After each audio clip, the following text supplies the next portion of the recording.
This week, Blotter. We'll talk about WRATHCON, content farms screwing authors again, and we'll have PeppersGhost on to tell us how it is being a spicy specter. Since our last episode, you became retroactively gay. Don't believe us? Check your Cornhub history. Don't check mine. Please, for the love of God, don't. I'm Kelsey. I'm Cassie. And I'm Noli, the K is silent, and this is SCP Weekly. What have we been up to the last 2 weeks? Woo! What haven't we been up to, boys? Oh, man. Oh, my God. Finished my first week on the new job. I moved 16 hours away from where I've been living for the last 10 years. I drove here with 3 cats through the mountain, uphill both ways in the snow. No. I have been through so much shit in the last fucking, what's today, Sunday? In the last 8 days. But I have done so many things. On Monday, I should be going to speak with the store manager for the job I'm hoping to get. But on a work note, one of my oldest friends owns a pagan shop in Lower Manhattan. One of the best ones I know of. One of the most well-known, one of the oldest. I forget what year she opened this store. So yesterday I'm meeting up with my girlfriend at her store, and they were talking, some shit happened, and they're gonna have to fire somebody for being an idiot. And apparently another person is almost as much of an idiot. So they're like, oh, blah, blah, blah, or she's gonna come here and work there, and lady who owns the store says to my girlfriend that I'm going out with, she says, and if the other one leaves, and she looks at me and looks at her and walks off, and I'm like, did she just give me a job without asking me if I wanted one? So I have been given a job at this fucking witchy store, and I'm like, I know people who have been climbing that would literally kiss Satan's asshole to work at this store, at this location, at this job, doing this thing for this person. And she just told me to come in on Tuesday. You're gonna do it? You doing it?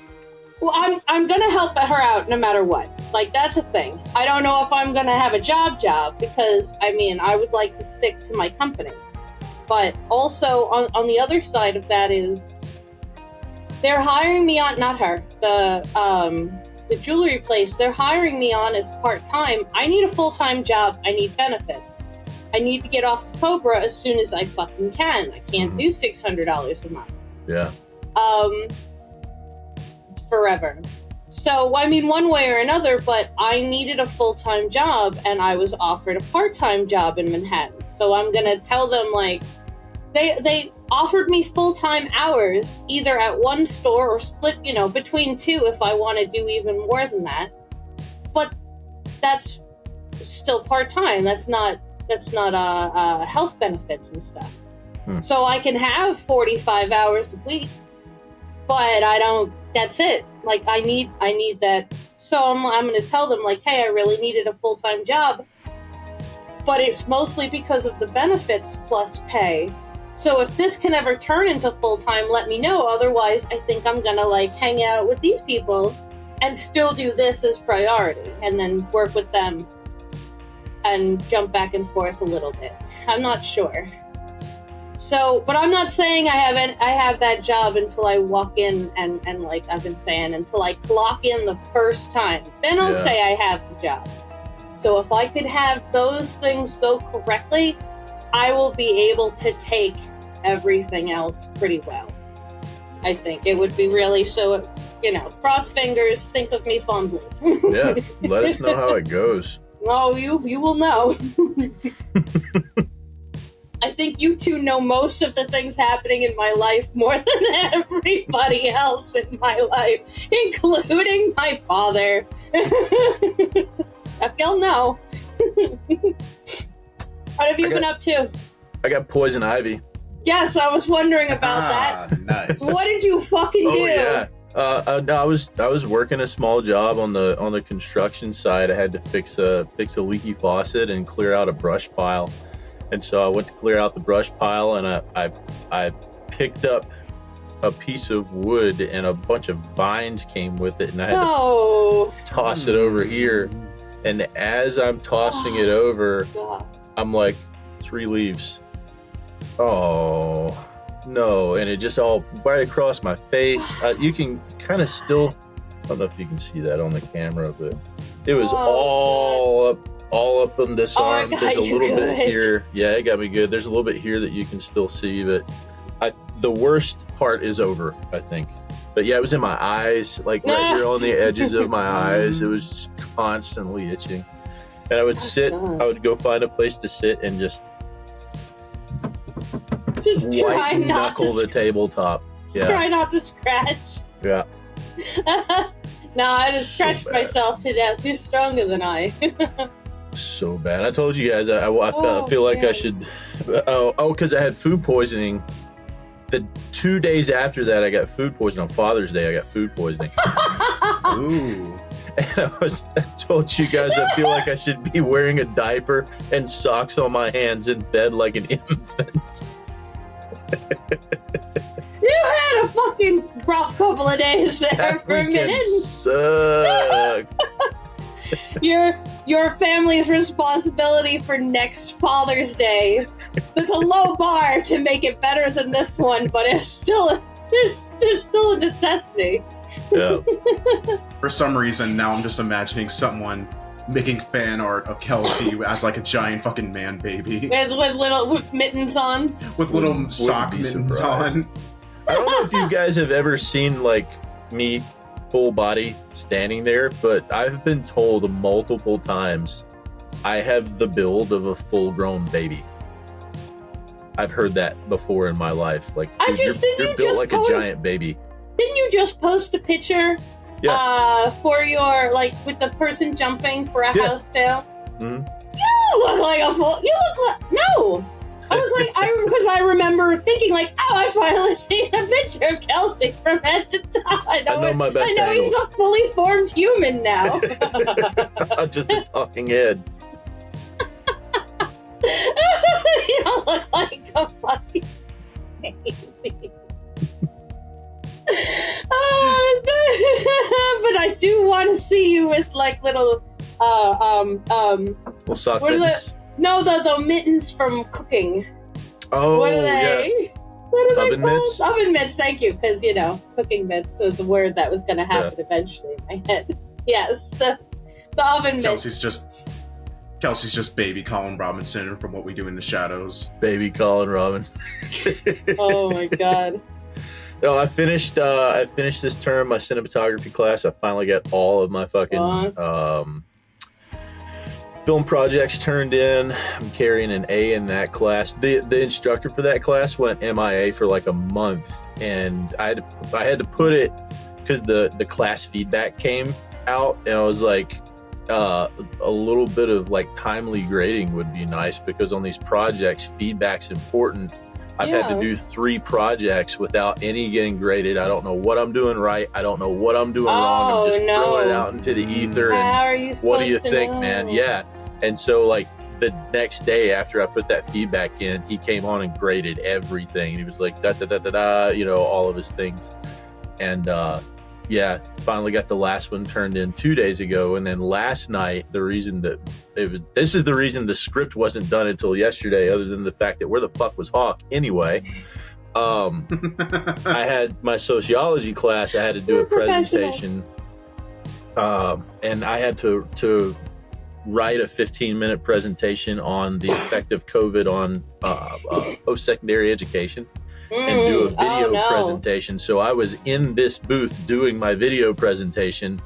I got that one submitted at the stroke of midnight last night, and that's when I jumped into the script, and Nolan was in there, and he was like, oh my god, I realized we haven't done this script. And I was like, bro, that's been a monkey on my back all day. Like, as soon as I get done with this project, I'm jumping in there and doing it.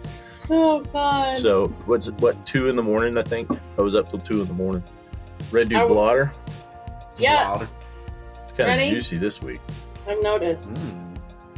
One of the Blotter, the last, the one empty thoughts segment, fucking, the moment of this can't be real is definitely a concern of mine, because there's no. The anti-harassment team was alerted to the behavior of Love Marginal. After deliberation, it was determined that the behavior necessitated a warning to ensure it would not be repeated. Our formal warning has thus been issued to the user. Per request of Love Marginal, the following information is provided as context. AHT received a report by Love Marginal on another user. During deliberations, Love Marginal asked if she could write a public expose on the reported user. AHT responded back that they would not be taking action against the user in question, and that creating this expose could potentially result in harassment against the user. Love Marginal would proceed to create the thread anyway after a few hours. That she did so knowing that it could expose someone to harassment is what resulted in the warning. AHT recently learned of the actions of user GhostCon83 _ some other numbers, which were determined to violate the following anti-harassment clause. Repeated inappropriate social contacts, such as requesting / assuming inappropriate levels of intimacy with others, gross. After deliberation, AHT has elected to ban them for 1 month, and an official DNI has been issued. That's it? Okay. Oh, jerk. After an investigation by both AHT and Disciplinary, Dvorak was found to have used the SCP sandbox to create a piece specifically to insult another wiki user, and ensure that said user was pointed directly to the sandbox in order to read it. This is T. Staff has decided on a month-long ban from both the main site and sandbox for Rule 0 violations. The ban was enacted on 10 June 2024 and will expire on 10 July.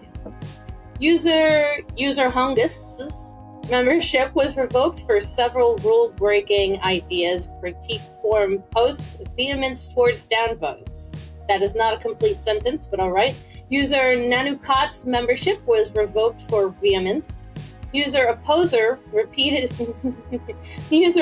received a ban for repeated backseat modding, over authoritative and spammy review posts. And this gem, another blank page. What is the point of this? You're just putting junk on the wiki. What the fuck is the point of this? I mean, he does have a point. Yeah, he kind of speaks for a lot of us there. It's so good. User The Black Queen's membership was revoked for unauthorized edits and tagging. User Mr. Basics membership was revoked for spamming and tech policy violations. User Bliss of Dreams received a permanent ban for bigotry. Well done. Hell yeah. User Rodskegger was banned for malicious downvoting. User Aaron92 received a permanent ban for I read about this one for posting a Shrek video as a painless post. A permanent ban is right. I don't know why that will receive a ban. I mean, I should applaud him. Permanent ban too. Not hey. Who doesn't love Shrek? And the title of the page was "Bro." That's amazing. A permanent ban is really rough. They marked it for deletion, and he responded with something like, "Who doesn't like a free Shrek video?" A permanent ban is rough. Yeah, Aaron92, you are my personal hero today. There was a lot more trolling behind that. There was a lot more than just I posted a video and it got deleted. There was a whole lot of back. But I mean, the beginning of this, somebody got a 1 month ban for inappropriate initiation of intimacy with others. They get a month, and this person is a permanent ban. I don't I'm not happy about posting the Shrek video, but you know what? I don't like that. User Crimson_Lithium received a ban for using the R word, rightly so. Fuck you. Right? User Jameson Miller's membership was revoked for spamming low-content cold posts.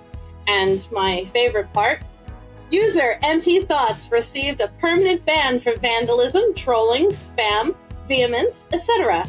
After their article was marked for deletion, they I swear to God this is made up. They responded by changing the article to read, description, fuck you. No, seriously, fuck you. You can honestly go fuck yourself. Do it.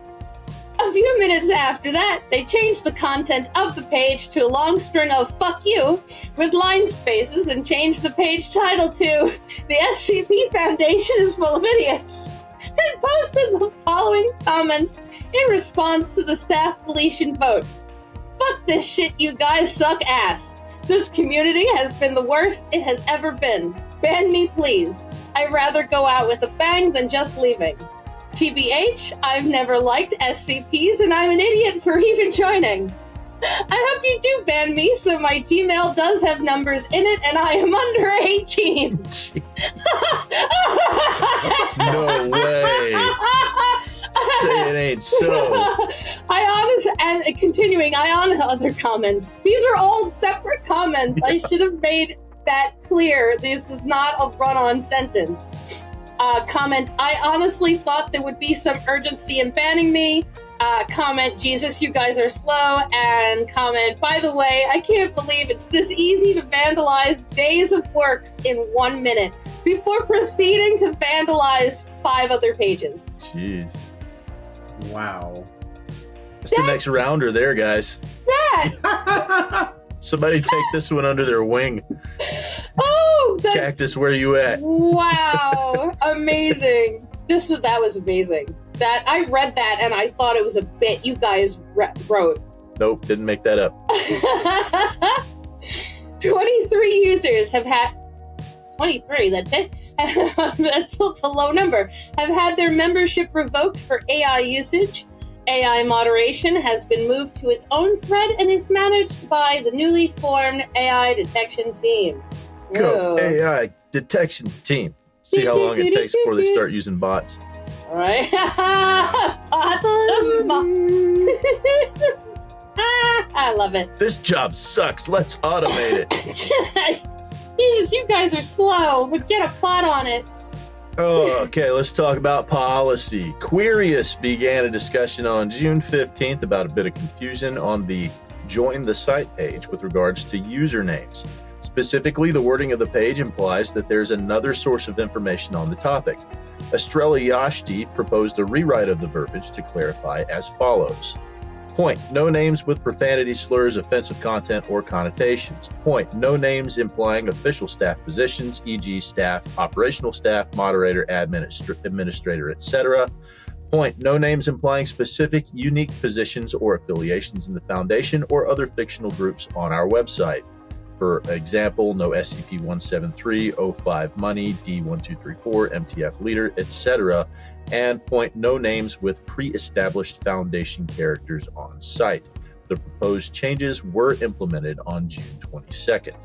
And then other assorted policy changes. On June 15th, Psychic Programmer proposed the following policy changes. To add the following reason for summary deletion. Articles which purport or could be reasonably confused as staff, system, or policy pages are not permitted without prior staff approval. And to clarify site policy on QR codes, thusly, link shorteners and QR code links are not allowed on the SCP Wiki without prior staff approval. Plain text QR codes, i.e. barcodes not containing a URL or link, are permitted provided they do not contain otherwise rule-breaking content. Alt text containing the text of the QR code is required. This proposal has so far had no opposition. So we're not going to be getting any more usernames with the word Bright in them? The 17,000 Dr. Bright, because that's what people get out of this? when they first step into it. I want to be Jack Gray. No. Yeah, no more. Sorry, friends. You missed out. But as more characters get added to the wiki, that pool of names gets smaller. Mm-hmm. I know it's probably inconsequential, but like, eventually... not being able to use a specific... Like, not being able to use Marion _ Wheeler. Like, that makes sense.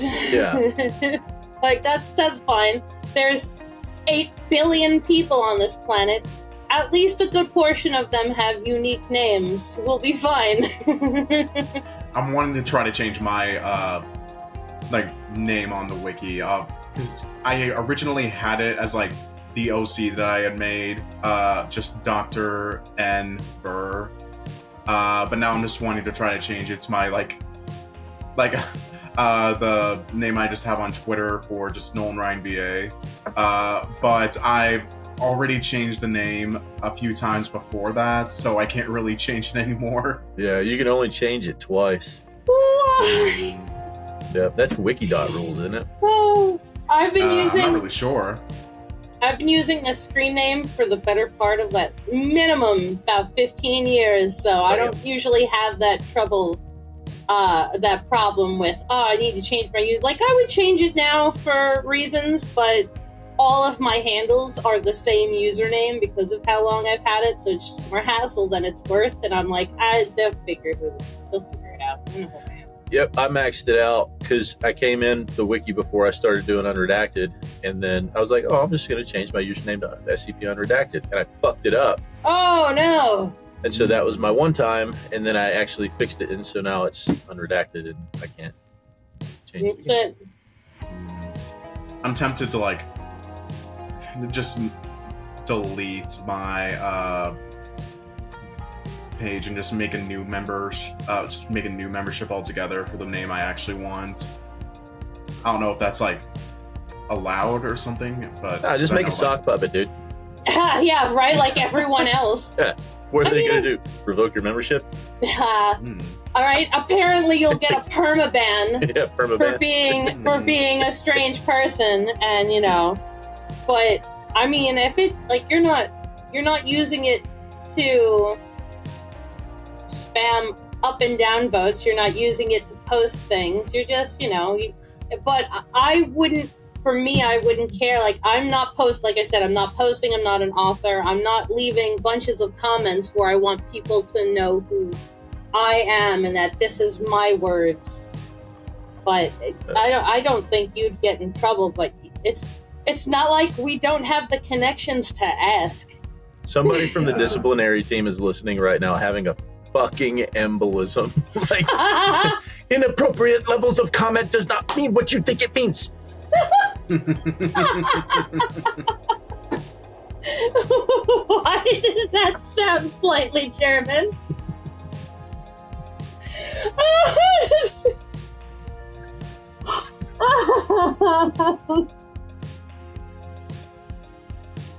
The wiki announced this week a new contest called WRATHCON, which had a very unique set of rules. There will be no teams, so each entry must be written by only one author, with the entry relating to the theme of evil. However, what stuck out more than anything was one particular rule. Only one entry will remain as the winner, with the rest of them being deleted forever. This caused quite the stir in the community, with reception being nearly straight down the middle. Half loved the idea and thinks that it's something that the wiki could use to mix things up a bit, with the other half hating it, as it either wildly encourages vicious competition between authors in order to get the winning spot, but mainly stands against the idea of every other entry being permanently deleted for simply having a couple votes short of winning. It was also thought by some that the contest would overshadow PRIDEFEST, as the contest was set to begin on the last week of June for writing and posting. And the wiki admin team has since taken down the contest page and suspended the contest itself until PRIDEFEST is over.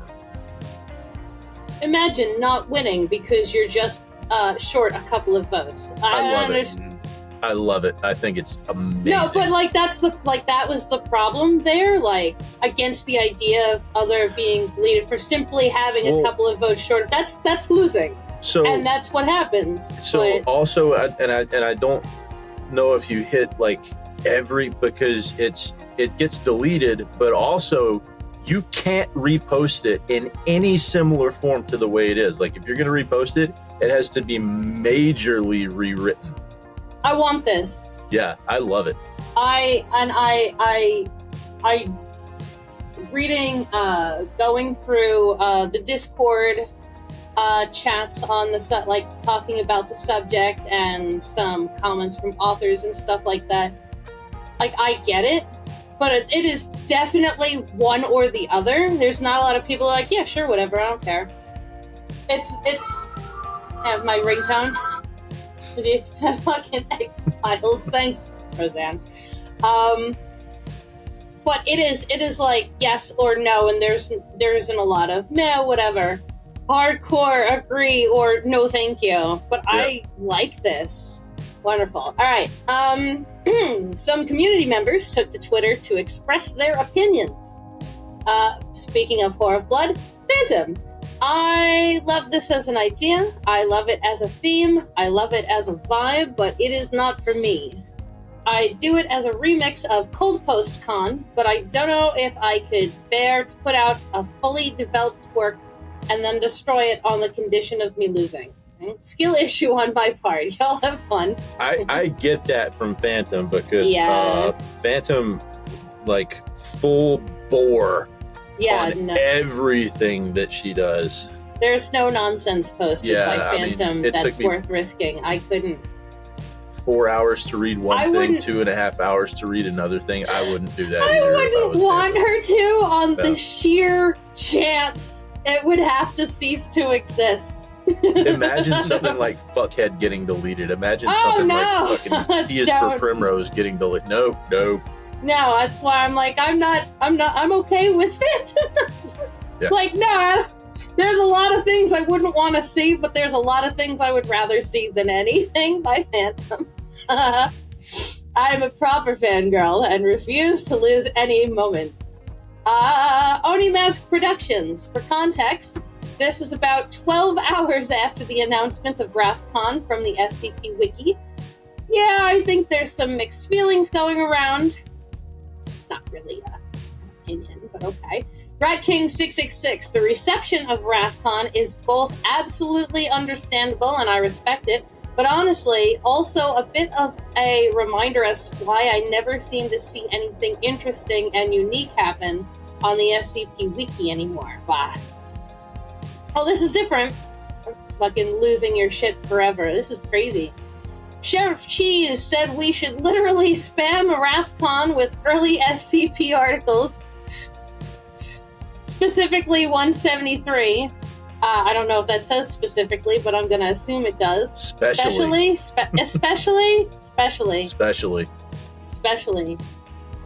Isn't it? I don't know. Anyway. Yeah. In mocking of its ephemeral.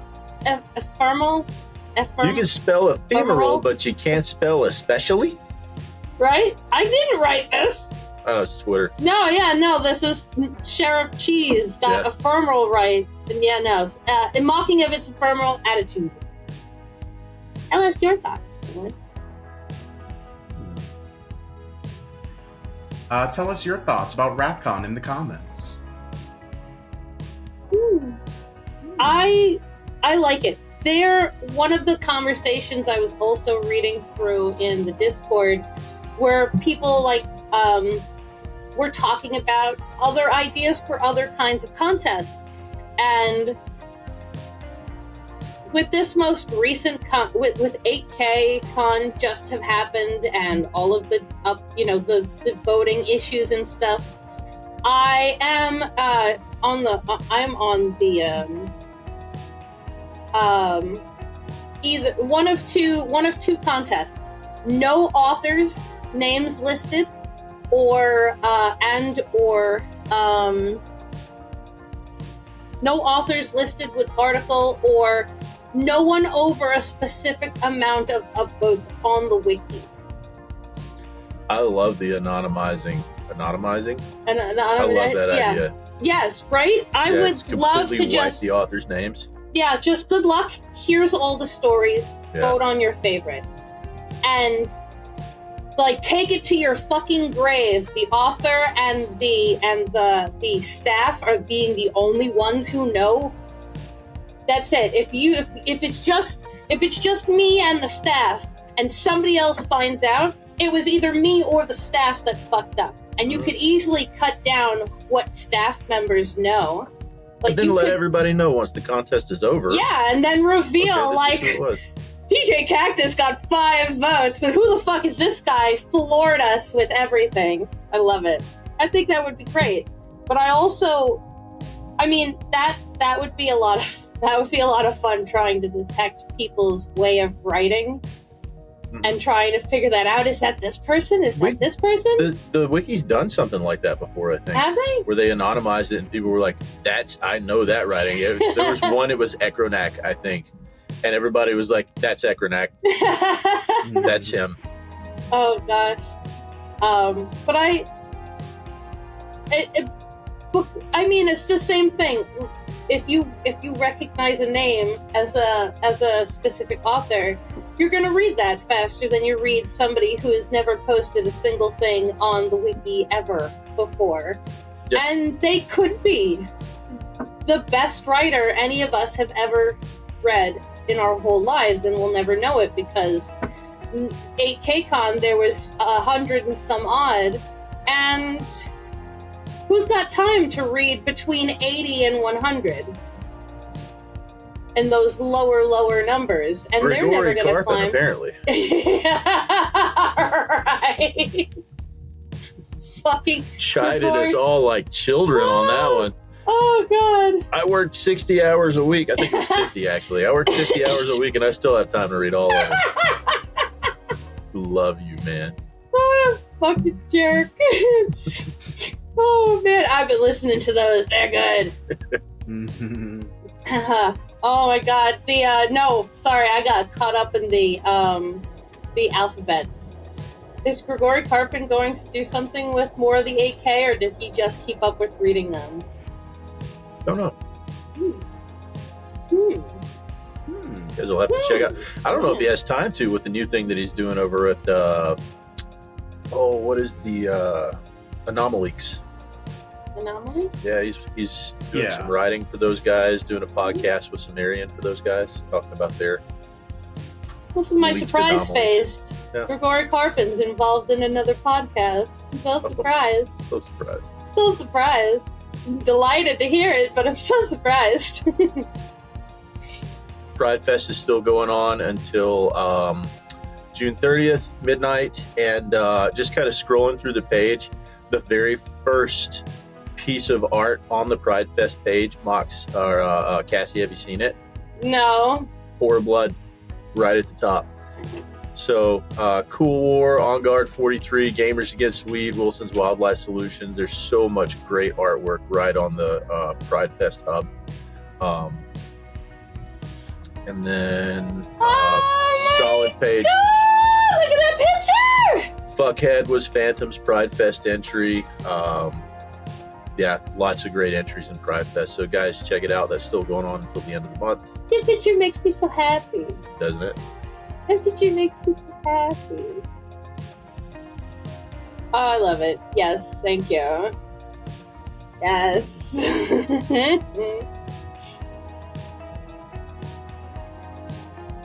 Oh, right. Sorry. Shut the fuck up. I didn't say anything. I waited quietly in case it. I was thinking very loudly. What's going on News Skips and Tales these last 2 weeks? Since last episode, there are 30 new SCP articles with 5 rated over 50. That's pretty fucking great. There are 16 new tales. Does anybody have any favorites? I have a few that I enjoyed. Did you know? Yeah. Mm. Anyway. Yeah, 2 of them are entries that were made for PRIDEFEST. The first one that I have listed down, there's 3 I have that I've listed to talk about, was SCP-8085, It Has Always Been Natural by Diogenes. Diogenes S. I apologize if I butcher your name. It's I don't know how to It's pronounce Diogenes. it. Diogenes, okay. Or it should be. Probably. Anyway, yeah, it is their PRIDEFEST entry, essentially giving ace representation on the wiki by basically giving a real fear that a lot of people on the ace spectrum kind of have, because this article is set within the same universe as SCP-8008 Time Pervert. And essentially, it's hard to explain, but it essentially boils down to the fear of ace people being seen as unnatural. Basically saying like, oh, you know, sexual reproduction, that's a normal thing for all people. It's like, oh, you just haven't met the right one, or even the fucking horrifying one of, oh, I can work that out of you. Like, I can fuck you into wanting to like sex. Like, that's a real fear that ace people have, and like the author really does demonstrate that with this article. I'm not even ace, and I felt terrified when reading that. Damn. So, yeah, so it's like really well done. It's short, but it really does what it sets out to do.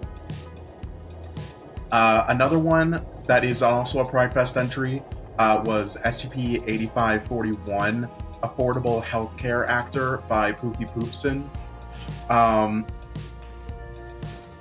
This one is honestly not for the faint of heart to read. It's a bit of a content warning that you would need before reading it.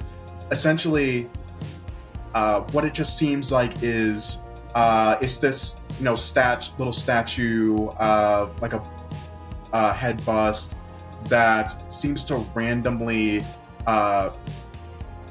sort of connect spirits to the physical plane.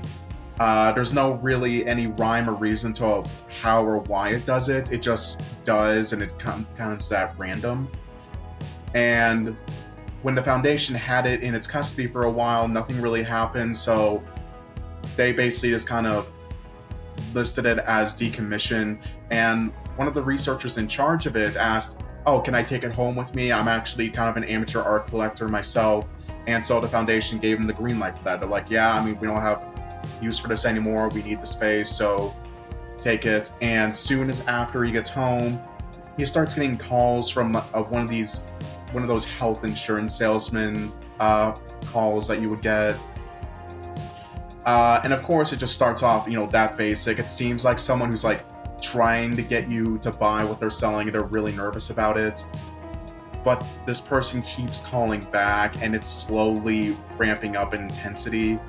So much so that the guy completely destroys his phone, blocks the number, and is like, you know what, I don't have to deal with it anymore. And that's when more weird shit starts happening. Like, this guy starts, like, speaking through his TV, anything that this guy has, and he's, like, really intense about it, so much so that the researcher is getting, like, physically harmed by doing so, ramping up more and more over time. And it really gives the question of, like, what the hell is going on? Why is this spirit doing this? Because it is a ghost. It is a spirit that's haunting this guy, but nobody knows why. And then it gets really dark and serious at the very end of the logs. I'm not going to go into detail because it can be brutal to read, but essentially, I'll just say the researcher is not as sympathetic as you might be led to believe. And this spirit does really have some justification for, you know, hurting him like this. Now I want to read it. I was like, oh, this poor asshole, and now I'm like, oh, fuck this poor asshole. Nice. Yeah, again, the last log, it basically explains everything of exactly what is going on with the spirit, why it's attacking this researcher like this and haunting him. Sort of, but also a vengeful spirit, obsessed in a way that is sadly realistic to abuse survivors, is what I'll say. Again, it's a lot. It can get intense, so if you're going to read it, just be careful of that. But it really is, very powerful and very realistic to anyone who is also in that kind of situation, the feelings that they could get. And I think Poopy really did an amazing job writing what is essentially a queer ghost story in this article. Yeah, but the last one, just to give a quick drop to, is SCP-8833, 1976 by DJ Cactus. Yeah, this fucking guy. This fucking guy dropped a whole nother fucking 76 on us before giving us anything else that we had actually asked for. A jerk! For An context, asshole. Cactus was originally making this as sort of like a remix of the original Class of 76 article, SCP-1833. But he couldn't necessarily find a way to make it like a true remix, so he essentially reworked it a bit and released it as sort of like his own one-shot for the Class of 76. And it's a great kind of reimagining of it. Again, it's not connected to any Class of 76 content. It's purely its own thing, but it's still a great read because of course it's Cactus. So if you enjoy that, then I highly recommend that you go and read it. I am in strong favors of 76 articles on the storylines, on anything involving the Class of 76. I'm a very big fan of. So the last season did the big show. You listened to it? It's so good. Oh, it's so good. Several times. It is so good. It was actually the first thing I had ever listened to by them. So now I'm going back through all the articles and I'm like, I recognize that voice. That's that guy. That's this guy. That's the dad. That's the this. And I'm a fan of 76 anyway. Like, it's one of my most favorite set of stories. Yeah. Like not canon, but set of tale type of things. I couldn't tell you why, but besides, not that they're not good, I just don't know why that one is one of the ones that I have absolutely loved.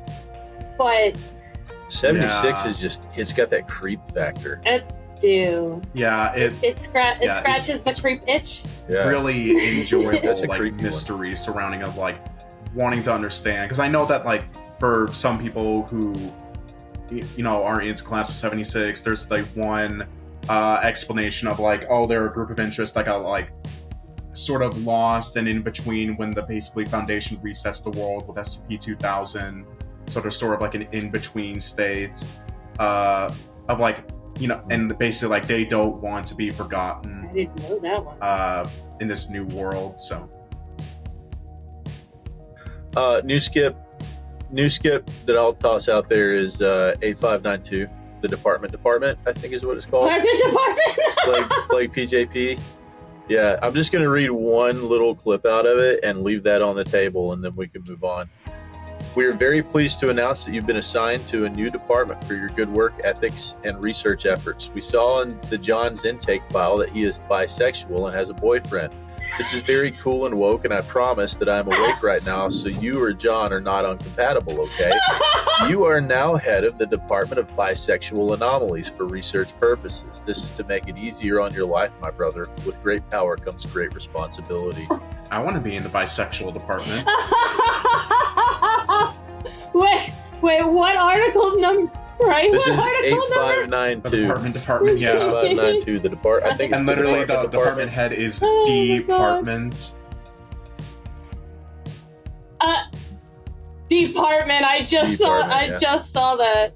There was what is it this which was the fucking there was an article a couple of that I've seen that we were posting about, and it's like they were throwing like a pride type of party for the staff, and what was that? Oh yeah, it was was that Rounders? Was that yeah. It was Rounders, wasn't it? Yeah, it was Pride Month with Demon. I think it was Pride that one. Month. Yeah, love it. Nope, that was fucking great. Site 666.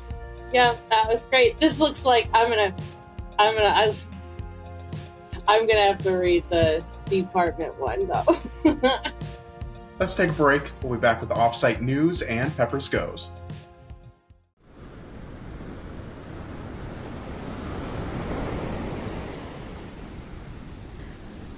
Between 7 to 9% of people are estimated to fear deep water. Even for those without full-fledged thalassophobia, oceans and rivers and lakes can easily become a source of terror. But water is everywhere. In the plumbing of your homes, in what you eat and drink, inside your own body. Water falls from the sky and runs beneath the ground. You can't run from it. You can't hide from it. Water will seep through the cracks and into the walls and make itself a part of the very air you breathe. That 9% is right. Water is to be feared, and you can never escape from it. Waterlogged is a short-form horror anthology podcast highlighting the underutilized forms of water. Instead of rivers and oceans, we focus on plumbing, puddles, mist, and more. Created by Daisy McNamara and produced by Law of Names Media and Sublitoral Sounds.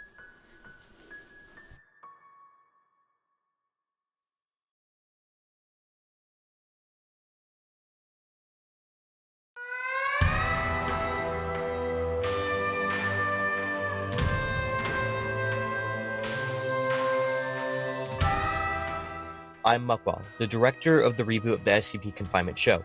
I am working with a team of writers and artists to reboot the show.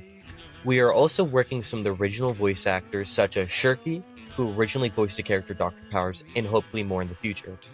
And Koshi, writer and creative director of the SCP Confinement comic. We are focused on making the show the best we can. Also, supporters get access to the members-only section of our Discord, being able to talk directly to the team, have priority suggestions, and get episodes up to 24 hours early. All episodes will go to Muckwell on YouTube, along with all previous episodes already being up there. Thanks to our sponsor, Find Spiders by Dado. People say Dado's scared of spider, but Dado not. Does have fear for anything unless thing is not making money. Dado given choice between money and spider dog. Dado choose money. If you like this content, hit the subscribe button and turn on notifications for the channel. If you're watching on YouTube, that's what the algorithm likes, and it would really help us get the word out about what's going on in the SCP community. If you want to support us beyond that, you can sponsor the show at patreon.com/SCP Weekly for as little as $2 a month. You want a spider dog? Dr. Bob, an SCP content farm on YouTube, has recently come under some fire from the SCP community for both seemingly removing queer representation from an article they used for a recent video, as well as not crediting the author of said article for the story. The video in question covers SCP-7783, Dissolve Your Body Today, by author Poopy Poopson. Oh hey, Poopy's back.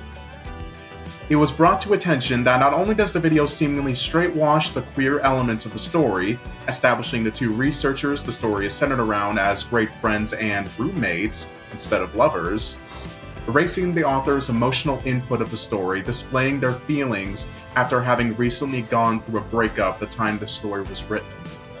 But the video also does not properly credit Poopy, and instead simply lists them as author in all capital letters. While this backlash has seemingly made the people behind the channel change that and currently does credit Poofy as the author, it should be made aware that the video was 2 months old by this point, and Poofy had apparently commented about having not been given credit as per the Wiki's Creative Commons license, and was removed. Ooh. Yeah. On the bright side, as a result of the backlash, we might see Radiger tear Dr. Bob a new asshole very soon. Yeah. Yeah. I'll take it. Let's go. They traditionaled the story, but they were roommates. They traditionaled the story as regular history, regular old actual real history, but they were roommates. Their roommates did that story. The audacity, and then to not list the author is probably how they kept it under wraps for as long as they did. The fucking gall, the unmitigated gall of some people. Yeah. Fucking Radiger, gotta get him. Jesus motherfucking Christ. Absolutely. Fuck Dr. Bob. Fuck them in their fucking face. Ugh, fuck it. I'm a little angry. A little bit. Fun fact, I've actually, I speak to Poofy on Discord, and they want to know if I wanted to be a voice actor in a media project that they were working on in the future. Have fun! Cool. We'll agree to Fair enough. lend you out if they come on for interview.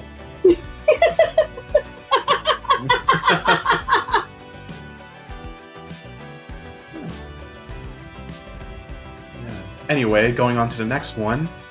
The stop-motion comedy series SCP Rookies by YouTuber Paperdoll Wizard has begun its second season, with the first episode being a quick experience with SCP-015-IT, Beware the Boogeyman. If you're looking for a unique animation style set within the SCP universe, this series is definitely something you'll want to put on your watch list. The link to the episode is in the show notes. Absolutely 100% the most underrated SCP YouTube channel out there. 100% most underrated. Yeah, animation style is unique. It's not a fucking content farm. Yep. It's just having fun, doing its own thing. How are they doing in ratings? Like, are they... I mean, we even just read something earlier. Somebody saying, like, there's nothing original happening anymore. But then something original that's really good happens. And nobody knows it exists. So Paperdoll Wizard, 531 subs. That needs to change. 531 subscribers. What is wrong with people? SCP Archives continues their ABCs of Death season. So good. Their most recent episode is the first of a two-parter covering SCP-7432. K is for Keystone by Jack Ike. Part 2 drops the same day this episode releases on June 25th, and on Thursday, June 27th, they release SCP-7450, L is for Lamentations by DJ Cactus. Go subscribe to SCP Archives on Spotify and wherever podcasts are played. Link is also in show notes. They've been so good. Hey, it's a ghost! Oh my god! It's a spicy ghost! Ah, shit, run! I gotta go! It's a lot more fleshy than I thought. Right? There's meat on them bones. Sorry to keep you waiting so long. No, he's not. Oh, it's all right. It Hello? happens. We get Cassie talking about content farms, and boy. Oh my gosh. I missed the rubber rant? You did a rubber rant without me? No, we did not Dr. the rubber. It was Dr. Bob. Dr. Bob this time, today. Oh yeah, the recent one with Snoopy stuff. Yeah. So close. Yeah. Yeah. I mean, Oh bro, my recent God. as in, like, the video was up for 2 months, and only now did they actually change it and give Poofy credit. Did you see Poofy's tweet where they were like, they said that they deleted their comment? Yeah, we mentioned that too. Yeah, it's really bad that it took somebody else with, like, I don't know, off-site clout to get it fixed. Oh damn. Offside clout meeting me for some fucking reason. Oh, was he? I was thinking it was sure. Yeah, it was me. Yeah, that was me. That was my tweet bringing that up. Nolan, fucking fist bump. Let's go. Oh my gosh. Fuck Well, yes. I thought I saw something where they actually replied to Sherm's YouTube comment about it. Wait, did they? I'm pretty sure. Yeah, Oh he my. tweeted something like that. Wait, I don't know. this is. I had to. I had don't know. to. Either way, Radiger responded, so you might see that on her I'm channel. looking forward to that. Yeah, we need more Radiger content. Yes. Yeah, we need more Radiger, threatening to beat the shit out of us. Fun fact, she put my comment on one of her videos in that series. Oh, good job. One where it's like she takes a comment, just edits it, and she edited mine to say that, no, Rad, please don't crush me to death with your massive, strong arms and everything like that, which honestly is something I would say, but, If I had been given half a chance, I would have said it. Because everybody loves Radiger. I gotta tell you one more thing, too, before we get into the ghost. Yeah. Another thing that happened since I last saw you guys was I was selling a lot of my stuff.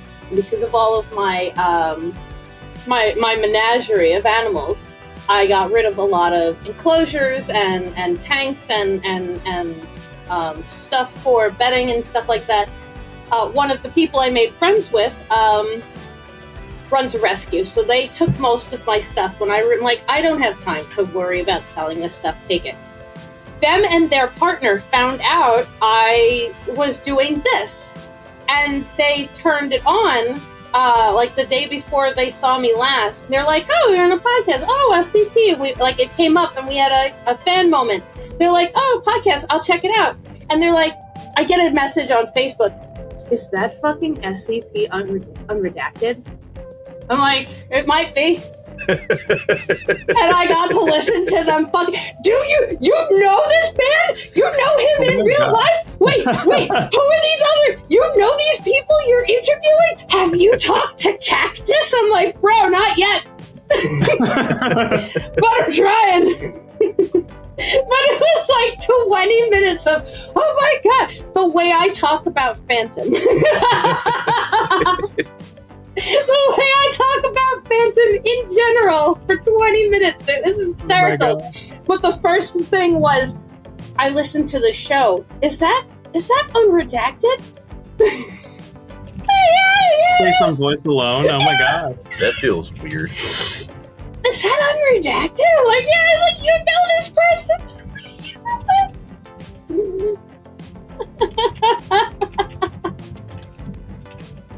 And now for our guest this week. He's a renowned author on the SCP Wiki and is surprisingly much more fleshy for being a Spectre. Let's all welcome PeppersGhost. Yay! Applause going on in the edits. Hello, everybody. Hello. We're glad you're here. Hello. Hello. Would you prefer us to call you fully like PeppersGhost or Peppers, or what do you prefer to be You can called? call me Peppers, Peppo. PG. I mean, you could call me Ghost, but that one doesn't really feel as Madam natural to me, Ghost? I guess. Yeah. Sir Ghost, Madam Ghost, Royal Gonna Ghost. give up the ghost. He, she, me, Ghost. Yeah, whatever. Oh, they're great. He, she, they, it ghost. Amazing. So before we actually get started into the actual interview questions, we like to, just play a little icebreaker game. So real quick, let's just play a game called Fact or Myth. Last week, our guest Mike Vale gave us these. I have an expansive butterfly and taxidermied insect collection. And 2, I stormed the beaches of Normandy, but not in the way you think. I climbed up and broke into a bunker. Which do we think is I think the fact? We all I think said Normandy is again. a fact. It's too fucking. It's too fucking specific.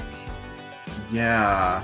And then to add that little extra of, but not in the way you think. I think Normandy. Yeah, I would think Normandy as well. PeppersGhost, do you have an opinion? I have no clue.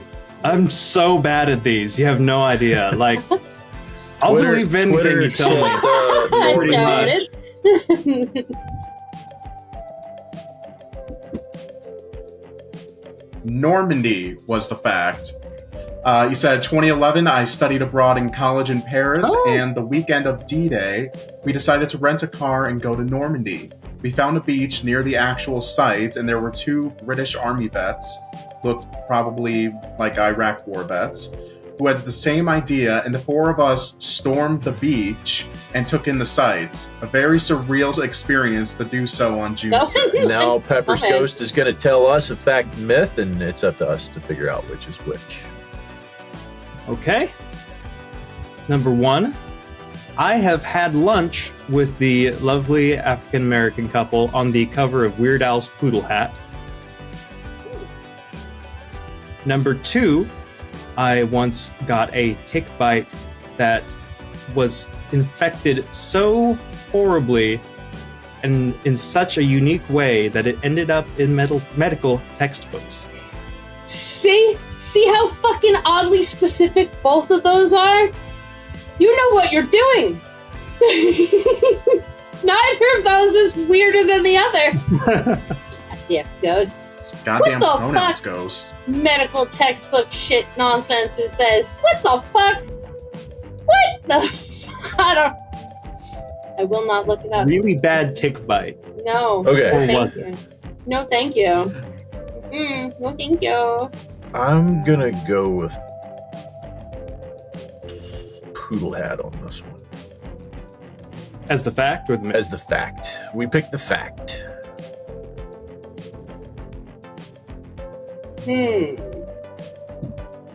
Yeah, I'm probably gonna go with Poodle Hat as well. It is rare that we all agree. And I was going to say that one was less likely. More of a, I could say I was on the I met those people. Seems easier to lie than where the fuck do you pull I was in a medical textbook out of is amazing. I'm gonna go with medical textbook as truth. As fact. All right. So it is not unanimous this week. Ooh. Just Pepper, to avoid the whole Mike Vale, and I think we had the same thing happen with Andrea Asnikar. We did. Just shoot me the answer after we're done recording, and that way it won't spoil it during the episode. Sounds good. Don't be Dr. Maxwell. Tell us the answer mid-sentence. They told us the answer before we even asked the questions, didn't they? I love him so much. He was This sweet, innocent, drunk bean. yeah, he was about 2.5 sheets to the wind that night. Oh my gosh. So good.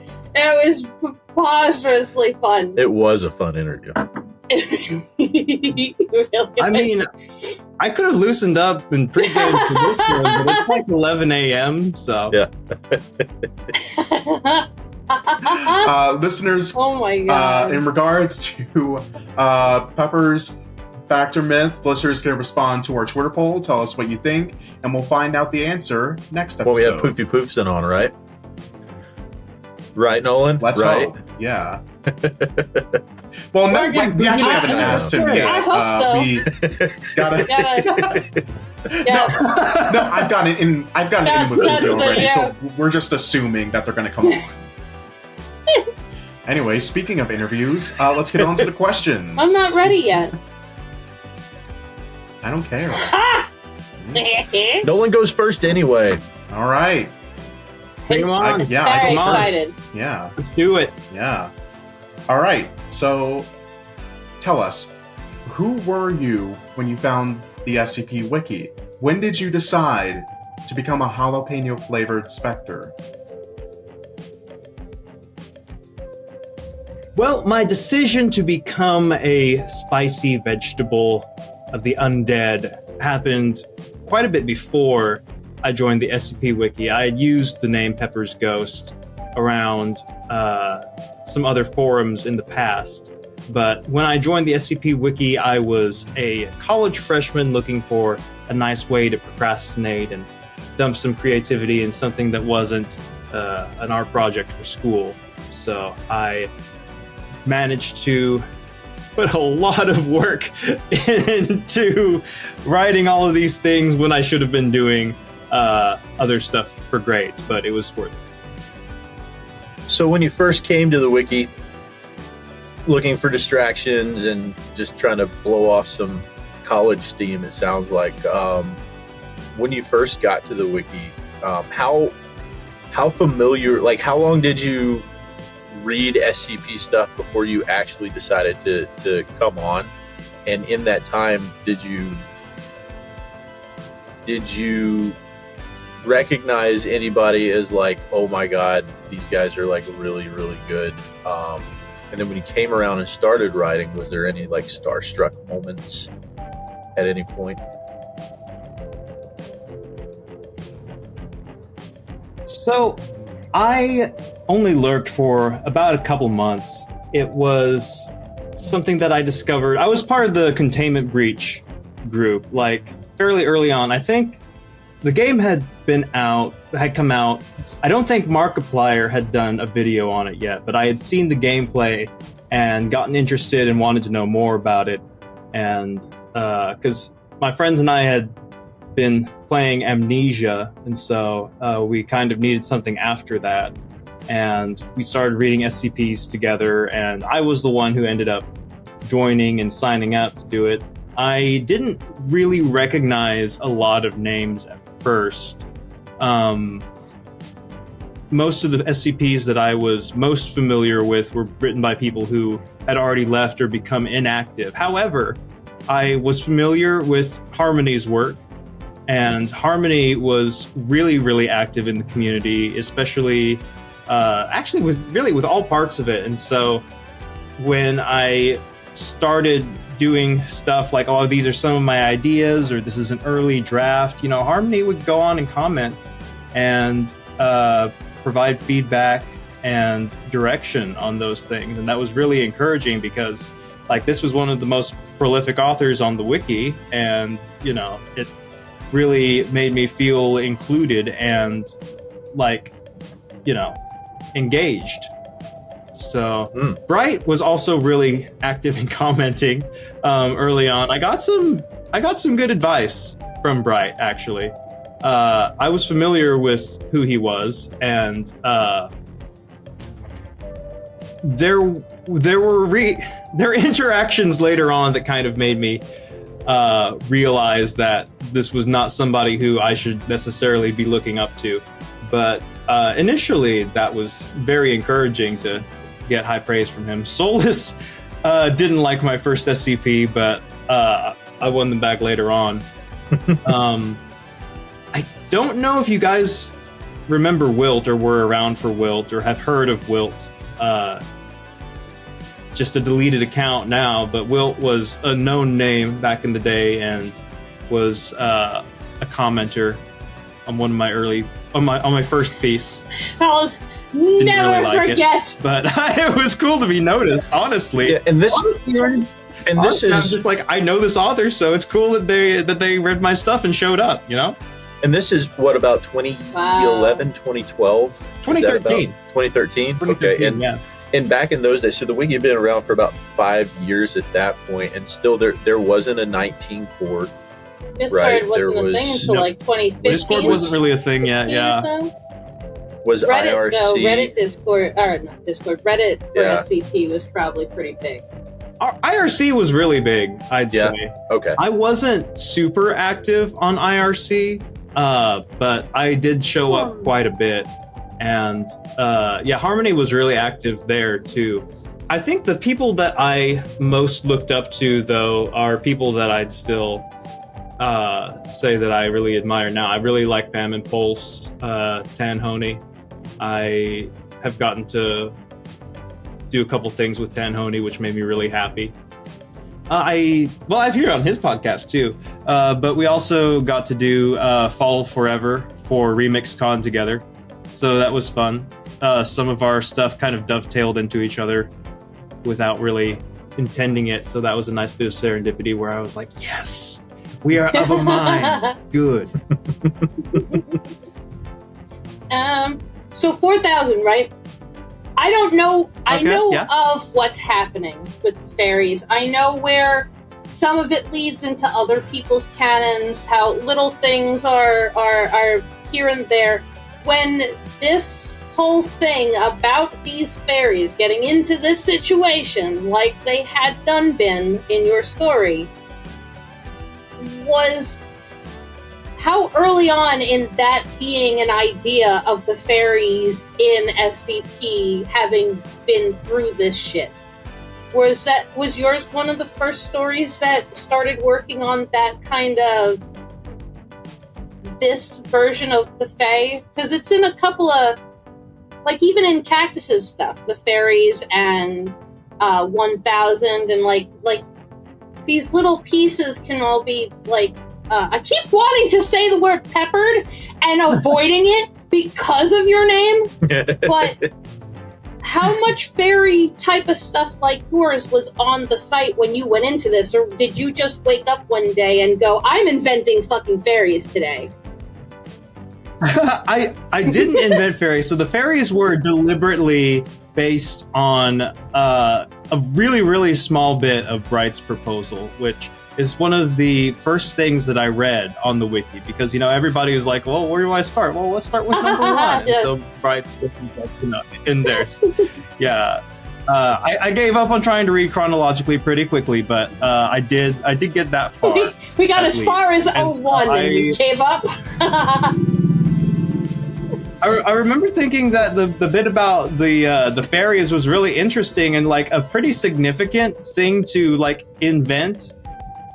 It was a significant thing to invent for the sake of like getting rid of it a sentence later. And so that kind of stuck in the back of my mind and my imagination, and it's something I wanted to return to and maybe kind of explore more, because I love fairy folklore. They're very, very interesting to me in like a very terrifying way, like the chaos of it and the deceit, the drama of it all. It's very, very appealing to me. And I felt it would be ripe for SCP. I don't think that there was really much other exploration of the Fae, as explicitly Fae, in the SCP Wiki at that time. There was, I should know who wrote this, or at least the numbers, but there was a dual story that I really liked because it was so inventive. Somebody wrote a Fae SCP that had a companion article that was a J. And the idea was that the J existed canonically in universe as like a joke article that the researchers would share. And they spread it as like propaganda to make people think that fairies didn't really exist, even amongst Foundation.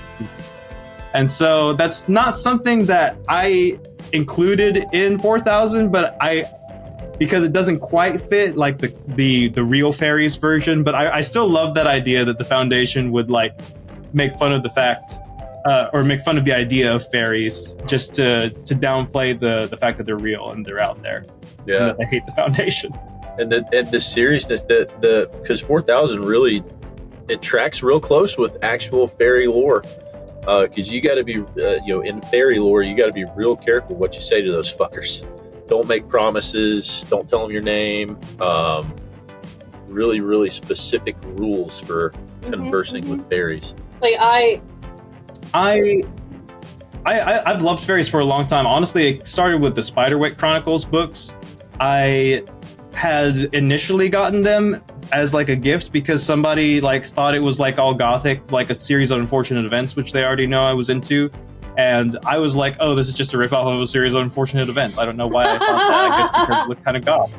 But it ended up being super, super like formative. Like the illustrations just as much, if not more, than the actual books themselves, because they were so richly detailed and gave this depth to the folklore that I really loved. The idea of like these journals that somebody was scribbling down and like little notes. It was very Gravity Falls, pre-Gravity Falls, for those not familiar with Spiderwick. So that's kind of where that love of folklore started. Does that I mean, 4,000 articles in, and you bring up fairies in an early way of how we've had them in a couple of big moments over the last dozen years now in stories. In some big stories, we have fairies, and yours being one of the real first type of not X-ray template-ish. Is that scary? Like, does that ever make you have a feeling? You know what I mean? Of I got us into this shit. Oh, because now I'm gonna think of you as you did this to me type of shit. Oh, thank you. I mean, I was inspired by Brad's proposal, but like I feel like I did a lot of the legwork. That's what I'm saying. Yeah. So I'm willing to. I'm happy to take credit for it if that's what you're asking. But seeing it become influential, and like when you were like asking if this existed, I was like, no, a lot of that didn't exist. Like Cactus hadn't started on fairies yet. Like when I won 4,000, honestly, I was kind of hoping it would take off, that people would want to write about it, but I would be happy if they didn't. You know, some of the stuff that has won K-Cons has gone on to be very influential on the site tonally, not necessarily lore-wise. 1,000 gets mentioned here and there, 2,000 gets mentioned here and there. 4,000, I was actually really surprised. It didn't take off at first, but over the years, I've been surprised by like how much Fae content has ended up being created, and I need to read more of it, but like part of me also feels weird to read stuff that's like inspired by my work. That's what I mean. Like that's got to be like even just me going like, okay, I know this person's name. What have they written? Oh, I know this article. Oh, this was one of the first articles I had ever read on the website. That's this person that we're interviewing, and then realizing I don't know of any real articles about fairies before yours. I think you did this, and considering the state of the larger stories, like the latest Cactus Verse type of stuff, and fairies, the part they play in that, I'm like, this person, I have this person to thank for my gray hairs of what is being done to us. But I'm probably wrong about this, and I'm wrong a lot, so I'm okay with it. But it wasn't it tangentially connected to 097, the old fairgrounds, or am I thinking about something else? I did not write it with that in mind. That's the first time hearing about it, but that's very interesting. I do recall that one. There's a lot of stories involving children getting spirited away that you could probably tie into, the Fae somehow. I could see that being a thing. I kind of mused about like tying Cragglewood Park into it, but like some things like Cragglewood Park are just so sublime on their own that you almost don't really want to touch it for fear of like, ruining it by putting something out of place, No, I'm gonna put that 097 thought in my back pocket for later. All right, I skipped my question. Nolan. All right. So which works on the wiki are you most proud of? Because I know there's a lot that people really enjoy. Of course, Cassie with SCP-4000. But I know others enjoy ones like Not Another Murder Monster. Personally, I actually really enjoy one of your most recent ones of the 1929 rewrite. I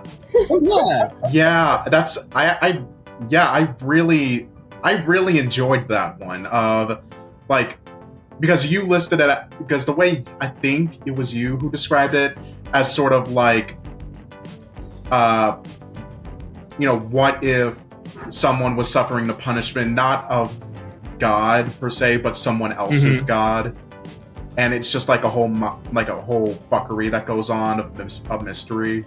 I really enjoyed writing that one, and I was really proud of how it came out. And it was one of those ones where it's like, I don't necessarily think that I did anything wrong. Like I think I did a good job, but it didn't quite like take off like some things that I've written before. So like I was like, if I could choose one that I was like particularly proud of that I would want to get a lot of eyes, it'd probably be that would be one of them. But I'm glad you really liked it. It was funny because I spent a lot of time on that one, and then like the one that I did after that for spring cleaning ended up like taking off like a lot quicker and a lot better. So that was funny because I spent almost no time whatsoever on that. Or at least the more recent version of it, because it was an older draft. Yeah. I really enjoyed the, like, I don't know, the pictures that you use. Like, when you open up the article and it's like you're scrolling down to the huge fucking sandstorm that you just see more and more of the more you scroll down on the page until the article actually starts. Like, was that like an actual photo of like a Dust Bowl storm that you caught? Or that's an archival photo of, I believe that one is an event known as Black Sunday, which is, just a really cool name for a disaster. Dust Bowl is like one of those things that I have looked into a lot and am really interested in. So I really love the original 1929 by Harmony, and I really wanted to see it done justice. And I'm happy with how it turned out. I got to marry not just my interest in the Dust Bowl, but some of my other interests as well into some of the subtext. It's some of the stuff that I don't know if anybody would ever pick up on, but there's like a lot of Mesopotamian references in it that I just threw in for funsies and for thematic relevance. So if that ever gets declassified, you'll get to know a little bit more about that.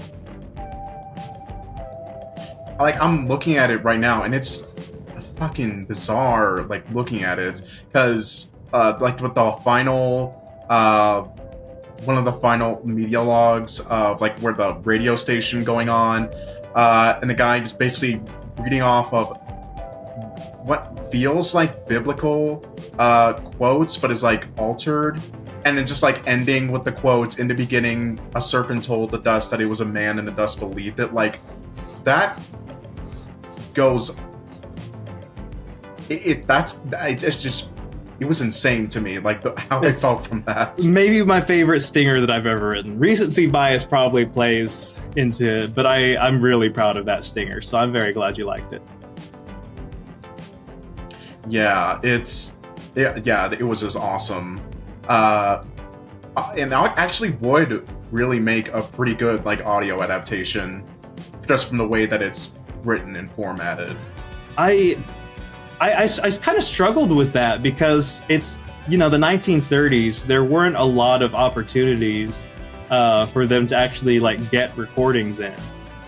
So I kind of did a little bit of a cheat because you can get kind of abstract and just kind of say things without explaining them on the SCP Wiki, which is I really appreciate, because it's fun for me as a reader, but it's also convenient as a writer, if I'm going to be honest. There's a line where it says something along the lines of, it was the log, the D-Class exploration log was assembled partially from testimony and partially from memories inhaled by the physician that treated them when they got back. So, again, it's not elaborated on, but the idea that you can just like accidentally breathe in somebody else's memories as a throwaway line was something that I was very, very happy to be able to explain that away in such a unexplained way. And in such a clinical tone. I was going through your author page, getting ready for the interview today, and the one that I saw that I like, you see something and it makes you jump out of your chair, because I forgot that you had written this. Not that I forgot the article, but I forgot that you were the one. Anyway, Mr. Lengthwise and Mr. Longways. Yeah. Oh, okay. That is fucking art. To put poetry in a main list article, I don't remember it being done. It probably has been done with 8,000, 9,000 articles out there, but I definitely don't remember it being done that well. What was some of your inspiration behind that one? So poetry has been done. I'm so bad with numbers, but there was a great one by Dolphinschlugger that takes a different approach to poetry. Like this one, I tried to do something very sing-song children's book, and Dolphinschlugger's is very more like abstract and expressive and emotive in that way. I do a lot of illustration like outside of the wiki. I haven't really done very much on the site itself, mostly because I like to publish my art under my real name, and I kind of keep that separate from the SCP stuff. So most of the stuff that I do, I put a lot of time into, and if I'm going to put time into, you know, an artwork that I want to publish, I'm going to want to use my real name for the most part. But that was a fun way to kind of get to show off a little bit and use multiple mediums in an SCP article in a way that I've been wanting to do for a long time. So I think it's 2.4.2.5 or something like that. The one that LurkD did that doesn't use any words. That's something that I had like wanted to do like when I first came onto the site, you know, having, you know, studied art and graphic design. Like that's an idea that I had, and then Lurk beat me to it. And I probably honestly wouldn't have done it as well. So, you know, props to Lurk for that. But 2521. 2521. That's the one. Yeah. See, The like grabby guy. Yeah. But you know, after I got the idea of doing children's book characters and having an SCP that's like in itself a children's book come to life, I was like, oh, that's an idea that I really want to do, and I can't sit on it and wait for somebody else to beat me to it. So that one actually came out a lot more quickly than some of my other ones. Like if I really, really, really feel like I need to get an idea out, then it happens. What piques your interest outside of the SCP Wiki? So my second fandom, actually, I should say my first fandom, because I was deep into it way before SCP, was Toontown, Disney's Toontown Online. I am such a nerd.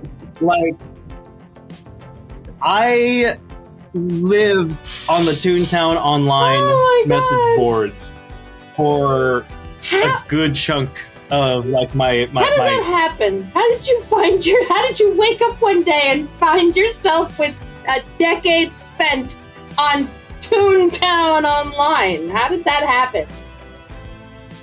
That happened by being homeschooled and having pretty protective parents.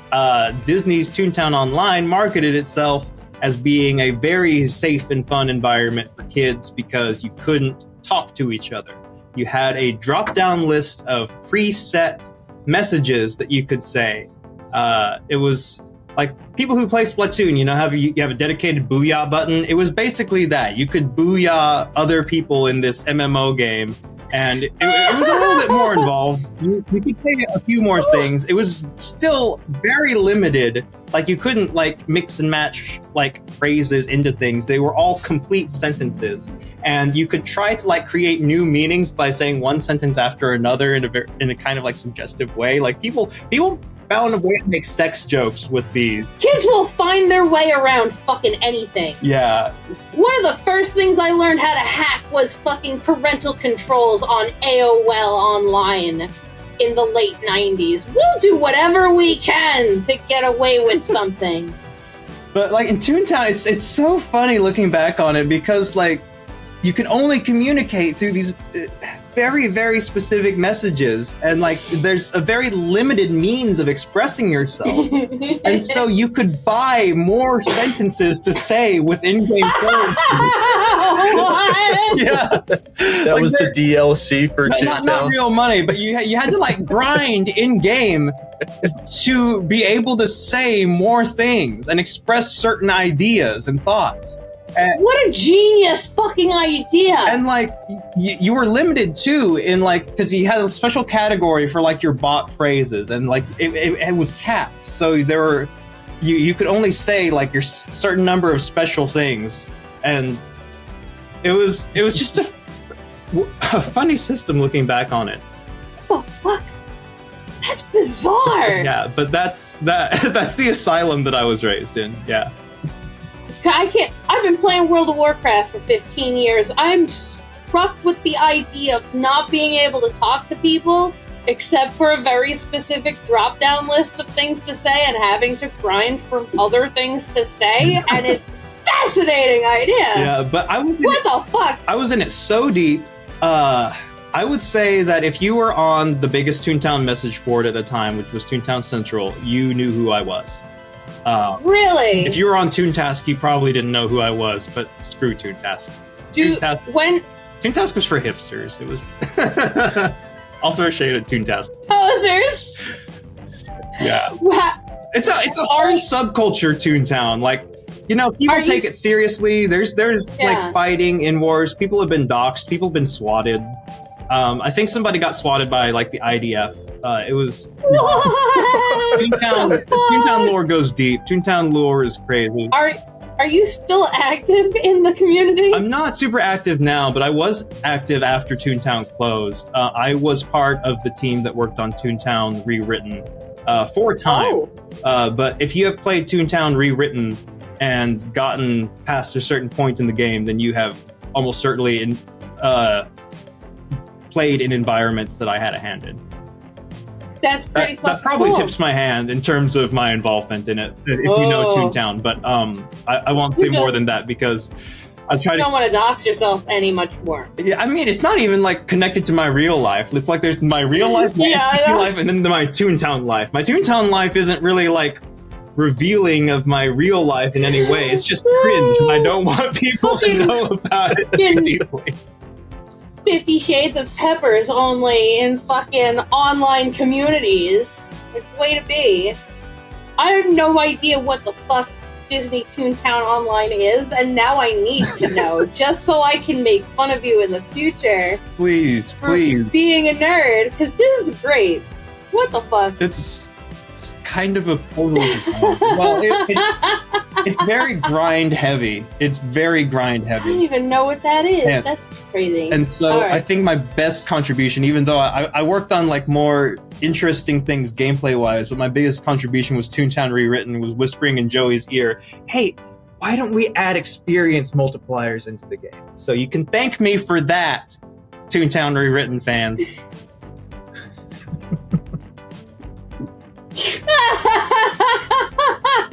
Here comes the massive outpouring of fans that you didn't even know you had. This is what's gonna put us on the map. Right.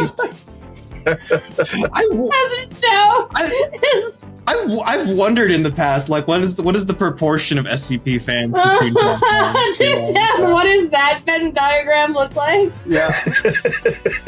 I was kind of hoping it would be a pipeline where it's like, oh wow, this is a really common thing where everybody goes from Toontown to SCP. But every time I bring it up, I'm like, no, it's just me. Toontown is the gateway drug. No, I'm the only one. You just became somebody's real life hero. Oh God. I hope. So on heroes, who are some of your real life heroes? Real life heroes. My first real like celebrity hero that I ever had was a man named Neil Buchanan. And I assume you guys probably aren't going to be familiar with him, but he was the host of a children's TV series called Art Attack, where he essentially showed kids how to do these little arts and crafts projects. And he would occasionally do something called a big art attack, where he'd like have a bunch of old crap, essentially, like in a theme, like maybe old Christmas decorations, say, and he'd like splay these Christmas decorations out on a lawn somewhere, and when you panned the camera up like 40 feet, it would be a picture of Santa Claus. That's the kind of stuff that he would do. And that was a really formative show for me, because I would try to imitate almost everything that I saw on that show to whatever extent that I could. And it's a British TV show. That's why I say you guys are probably not going to be familiar with it. It aired in Southeast Asia when I lived in the Philippines, because for whatever reason, by some quirk of licensing, Disney Channel, at least at that time, had a lot of British programming. So I was told that like I started developing an accent to a small degree Because you during watched so much phase in British my life. kids TV. Yeah, because I was just watching a lot of British shows, British kids shows. Wow. And to give you an idea of like how much I looked up to Neil, when he did arts and crafts projects involving paper mache, which was pretty much every single episode, he would always use PVA glue as his medium for constructing the paper mache. And PVA glue, just so you know, is just a brand. As far as I'm aware, there's no real material difference between PVA glue and Elmer's glue. Like maybe like a slight difference in their proprietary formula, but nothing that's really going to make a difference in your overall project for the most part. But I was convinced as like an 8-year-old that PVA glue had some sort of like magical properties or was like very vastly different from Elmer's glue or better than anything that we could get in the Philippines at the time. And so I kind of mythologized this brand of glue simply because it's what Neil used on the show. And my mom actually got to do a trip to the UK, and I just remember begging her, like, the only thing I cared about was you have to bring back some PVA glue so that I can finally have my projects turn out as good as Neil's on the show. Did it work? No. No. Because I was 8, and then I realized, oh, it's because I'm a kid. But that's a really fond memory, looking back. Okay, so next question is, what was it like being homeschooled? Were there any upsides or downsides? How did it affect your writing? I grew up in a very isolated environment. Part of that was being homeschooled. Part of that was just kind of having protective parents. It was a religious background, a missionary background, a mixed culture background, a third culture background, if you're privy to that term. But I didn't get out much, is what it boiled down to. And so I feel like that isolation creeps into my writing a lot, and it's been hard to shake, honestly. I spoke English in the home, never really stayed in the Philippines long enough to get a handle on the language, and definitely didn't interact with other children enough to get a handle on the language. So even when I did go out, it was very isolating, not being able to communicate with other people in their native tongue. And I was half Filipino. I should have spoken Cebuano, but there you go. I ate a lot of balut. That was a fun way to kind of prove to people that I was still Filipino. Whoa! So I had to write a balut SCP at some point. So that's where that one came from. Oh. That's the boiled duck fetus egg for those who don't know. Yeah. I don't know. There's a kind of loneliness that I experienced that, well, for one thing, it drove me to Toontown, so there's that. But, you can only buy so many pre-written phrases to connect with another human being, So I think that I have kind of used that as a way to, or used my writing as a way to connect with people. Because even now, because I didn't grow up around my peers very much, I still kind of have trouble connecting to others. But I feel like when I write something that comes from a very real, very personal place, and somebody can read it and feel something similar, to me is why I write and what is most fulfilling about the writing process. There's a beautiful, beautiful poem called I Shot an Arrow into the Air, Where It Fell, I Don't Know Where. The idea is that whenever you write or create something, you are kind of casting it into the wild blue yonder, and you don't know where it's going to end up or who it's going to resonate with. Is that a weird feeling for you then? What's that? And you put your creative work out there and somebody really deeply connects with it, and they try to connect with you about it. Is that something that you struggle with? And I'm asking that because I can relate to that. People come and say, oh, I really really connect with this thing that you did, and it's difficult for me. Want to see if you share that same kind of difficulty. I mean, honestly, there's only one person who's really been weird about it. Like, there's only been one @ban about it. Like, for the most part, pretty much across the board, my experiences with my work resonating with other people have been positive. Like, that's what I never could have anticipated the response that Yet Another Murder Monster has gotten.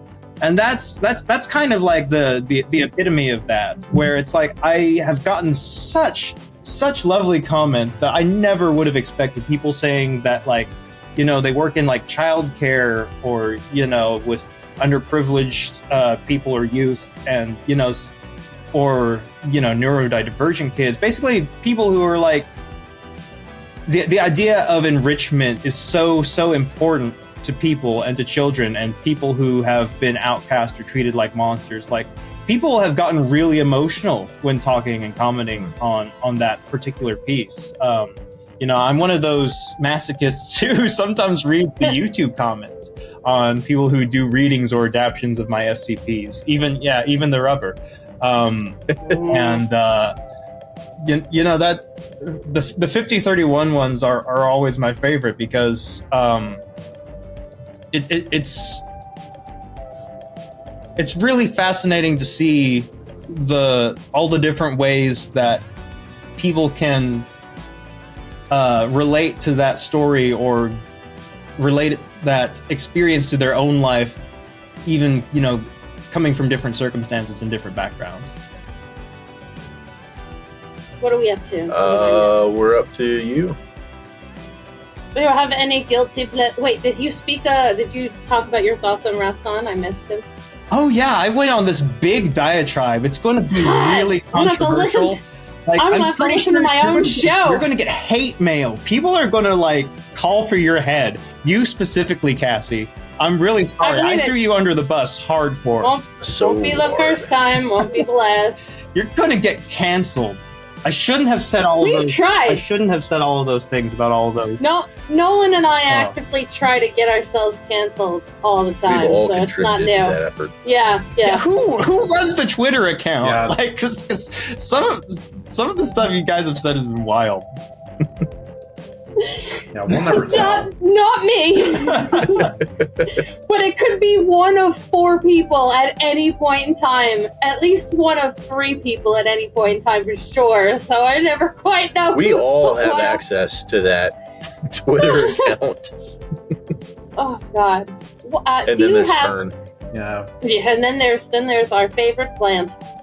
Do you have any guilty pleasures? So yeah, I'm secretly kind of a Disney adult.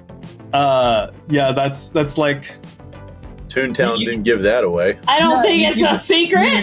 You could have landed on that just from the Toontown thing, but I was big into the theme parks, is what you got to know. And I was not one of those, like, kids who got to go, like, every year or had an annual pass or anything like that. No, I was one of those kids who would see things in media, obsess over it, mythologize it in their head. Like, I lived in the Philippines, okay? I wasn't going to the parks every year. But I would go on boards like Mice Chat and look at pictures and, like, trip reviews or trip logs by people. Not even, like, theme park bloggers. I'm talking about, like, people on forums just talking about how their day went, like, reading that kind of stuff, and looking at weekly updates on construction in a bit called Dateline Disneyline by Andy Castro. And because I was really interested in it from an artistic perspective and from a creative standpoint, because the theme parks are essentially the idealized version of them is it's a piece of art that you experience 360 degrees, you interact with it, it's immersive, there's actors involved, you know, it's a created, designed experience top to bottom, and that's really fascinating to me. Obviously, it's really commercialized, and goodness knows the people who care the most about it are the people who complain the loudest. But, like, there's even now, I don't follow up as closely as I used to because I think getting to go to the parks finally kind of got it out of my system. So this is a real place. So it's like getting a song stuck in your head. Sometimes the only way to get rid of it is to actually listen to it, and then you're like, why? Yeah. Like, all right, that's good. I'm good now. Yeah, but I'm still interested in it. The guilty pleasure now just comes from like checking in on that community and see how they're doing. The 2 questions down is something about cringe moments, and the word cringe and guilty makes me want to circle back around to mice chat. Mice chat, yeah, no, well, mice chat. Mice chat was the like message board for the site Mice Age, which was like the news. So yeah. Okay, so getting into guilty pleasures, you need to know where the name PeppersGhost came from. Like, this is how we get. We haven't had that. This is how we get Tell us there. your origin story. So, Disney, after doing Toontown, they wanted to do another online game just to promote their parks called VMK, Virtual Magic Kingdom. And so the Toontown message board, the guys who run that, spun it off into a second message board specifically for VMK. And some friends of mine who I made through in-game wanted to make their own message board, but I didn't want to use the same username because I was a big name on the like primary VMK message board, and I wanted to have a secondary username on the side one with our friends so that people wouldn't know it was me. And so I chose the name PeppersGhost to be edgy because it's an illusion. It's the magic effect, like the theatrical magic effect they use in the Haunted Mansion to get the transparent ghosts in the ballroom scene. It's a trick of the eye. It's a reflection of something that's not actually in front of you. It's like a little bit off stage. And so that's where PeppersGhost came from, because I was trying to have like a secret identity in our niche little virtual Magic Kingdom message board. But the funniest part of my whole VMK escapade and obsession with that, VMK, you know how Toontown had the speech restrictions? VMK let you type things out. They just censored some words. People got around that. That wasn't VMK's big thing. VMK's big thing was that they didn't want to pay moderators overnight. So the game was only playable during the same hours that the parks were open in real life. I mean, that's pretty neat. It gets worse. But, yeah. I lived in the Philippines. Yeah. Oh, what time was the difference? That's 12 hours on the other side of the world. Like 14. So that means that the game opened at like when I should have been going to bed. So there were times I would sneak up and just play like all VMK all night, because that was the only time I could like really have a proper play session. Because because imagine if AM was PM and PM was AM, and the game like doesn't open until like you're already like supposed to be going to bed. You know. How old were you during Toontown and VMK eras of your life? Oh man. I started Toontown when I was 9 when I started Toontown. VMK, when did VMK come out? I want to say it was 06, 07. Oh, yeah, so I wasn't much older by then. Yeah. That was back when the internet was still cool. Like you could get a rush on the internet. That was the internet. That was the internet's last dying gasp. That was also when the late 2000s. That was also when parents were still trying to like control how their kids use the internet. Because from what I've seen, it looks like people are just kind of giving up. It's just like, here's the iPad, here's everything. I'll just hope that you don't get go to someplace bad. But I had to use Garfield Island for a time. I told the story on Twitter recently, but it is 100% true. I accidentally wound up on some like really niche porn fetish site as a young child. And so my parents installed something called Garfield Island, which is a web browser that only allowed you to visit pre-approved sites.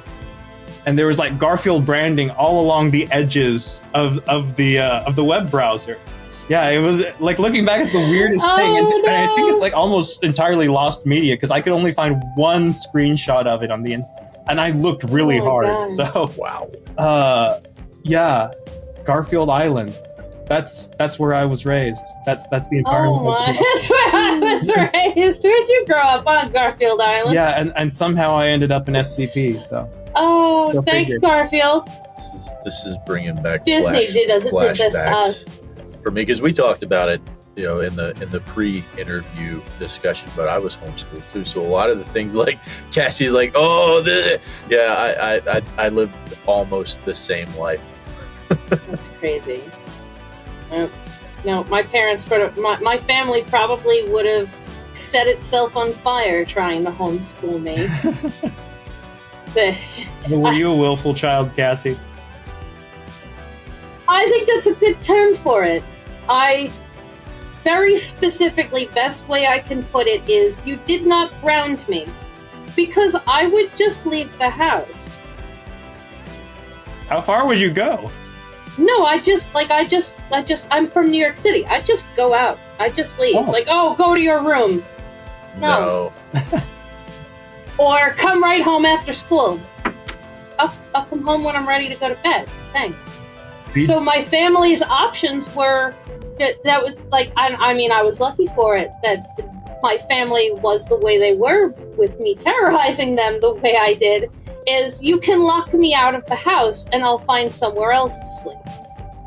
That's crazy because I feel like it's a pretty like common, if not universal, experience for like a kid to like have some kind of massive tanty and be like, I'm running away from home, and then they walk out the door and then come in like 20 minutes later. It's like, I'm sorry. No, You just straight up you commit. No, to it. I go You out with my follow friends. through. Yeah. No, I just fuck off. I grew up. You grew up on Garfield Island. I grew up in downtown Manhattan on the piers with the gays. Manhattan Island. Right? Completely different. Yeah. Yes. I mean, but so it's always fascinating to me when people are like homeschooled or what I consider sheltered, because I'm like, I couldn't.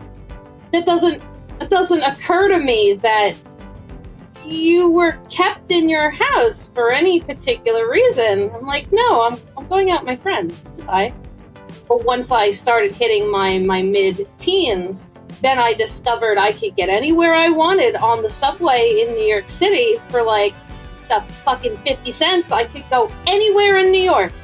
So you were taking the subway alone at 11 years old. You weren't getting dropped off by your friend's mom. No, like growing up out in Queens before I was 10, and then growing up closer to Manhattan by the time I was 12. Once I realized I could just hop on a bus, there was no stopping me. And you could say anything you wanted. You didn't have to buy sentences, or no, yeah, right. No, I could just talk to people in whatever language I felt like using at the moment. Goodness gracious. How is that legal? Yeah, right? No, I have fucking stories that would make your skin crawl, young man. Probably.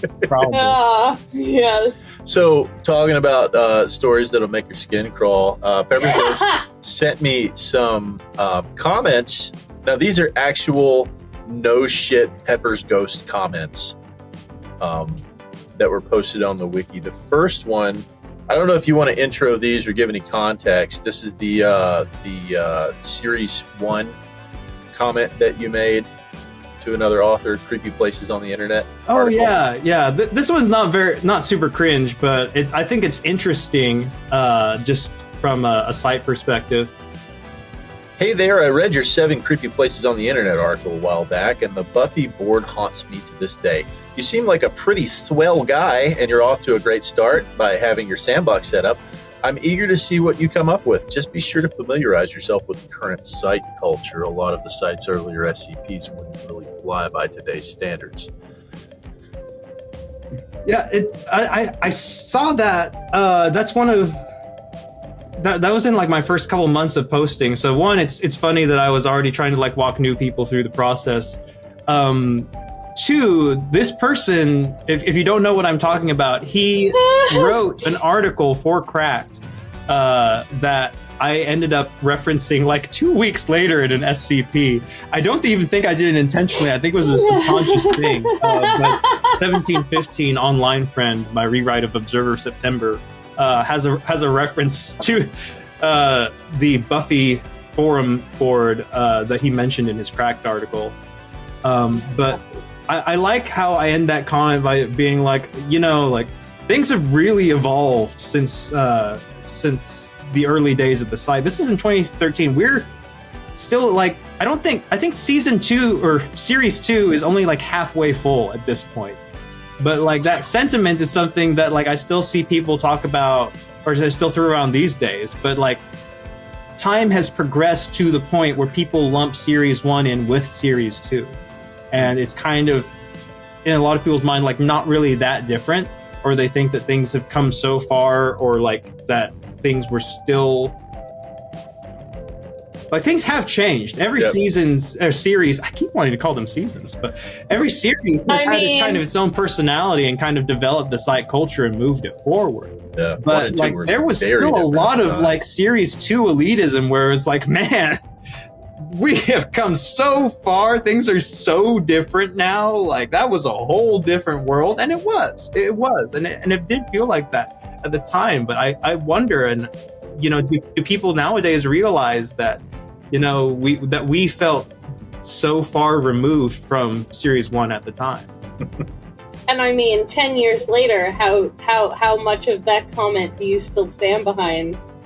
Like, is that the advice? Would the advice change that much? Because it still sounds pretty apt. Yeah. Like, the culture has changed on this site from the early days. That wouldn't fly. It's still absolutely true. I'd say so too, because like, there's some things in series 2 that have held up really well, but there's a couple of things in series 1. I can't stop saying season. Wow. No, you can't. That's the American version of the show. You're fine. There are some things in series 1 that have held up well, but they have some tropes that have aged poorly, and season. God damn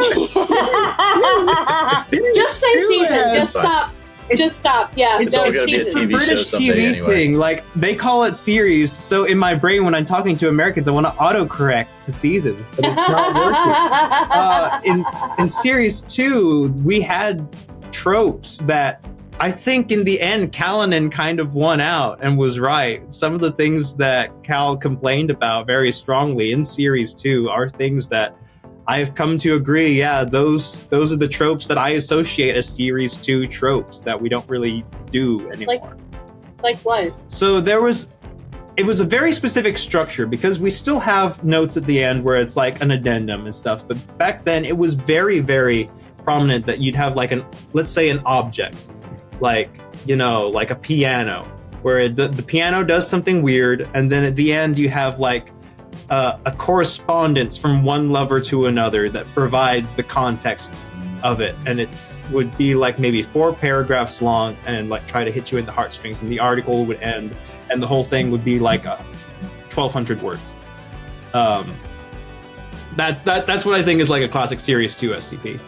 It would be a series 1 SCP with an addendum to like give it backstory, and then There was a format.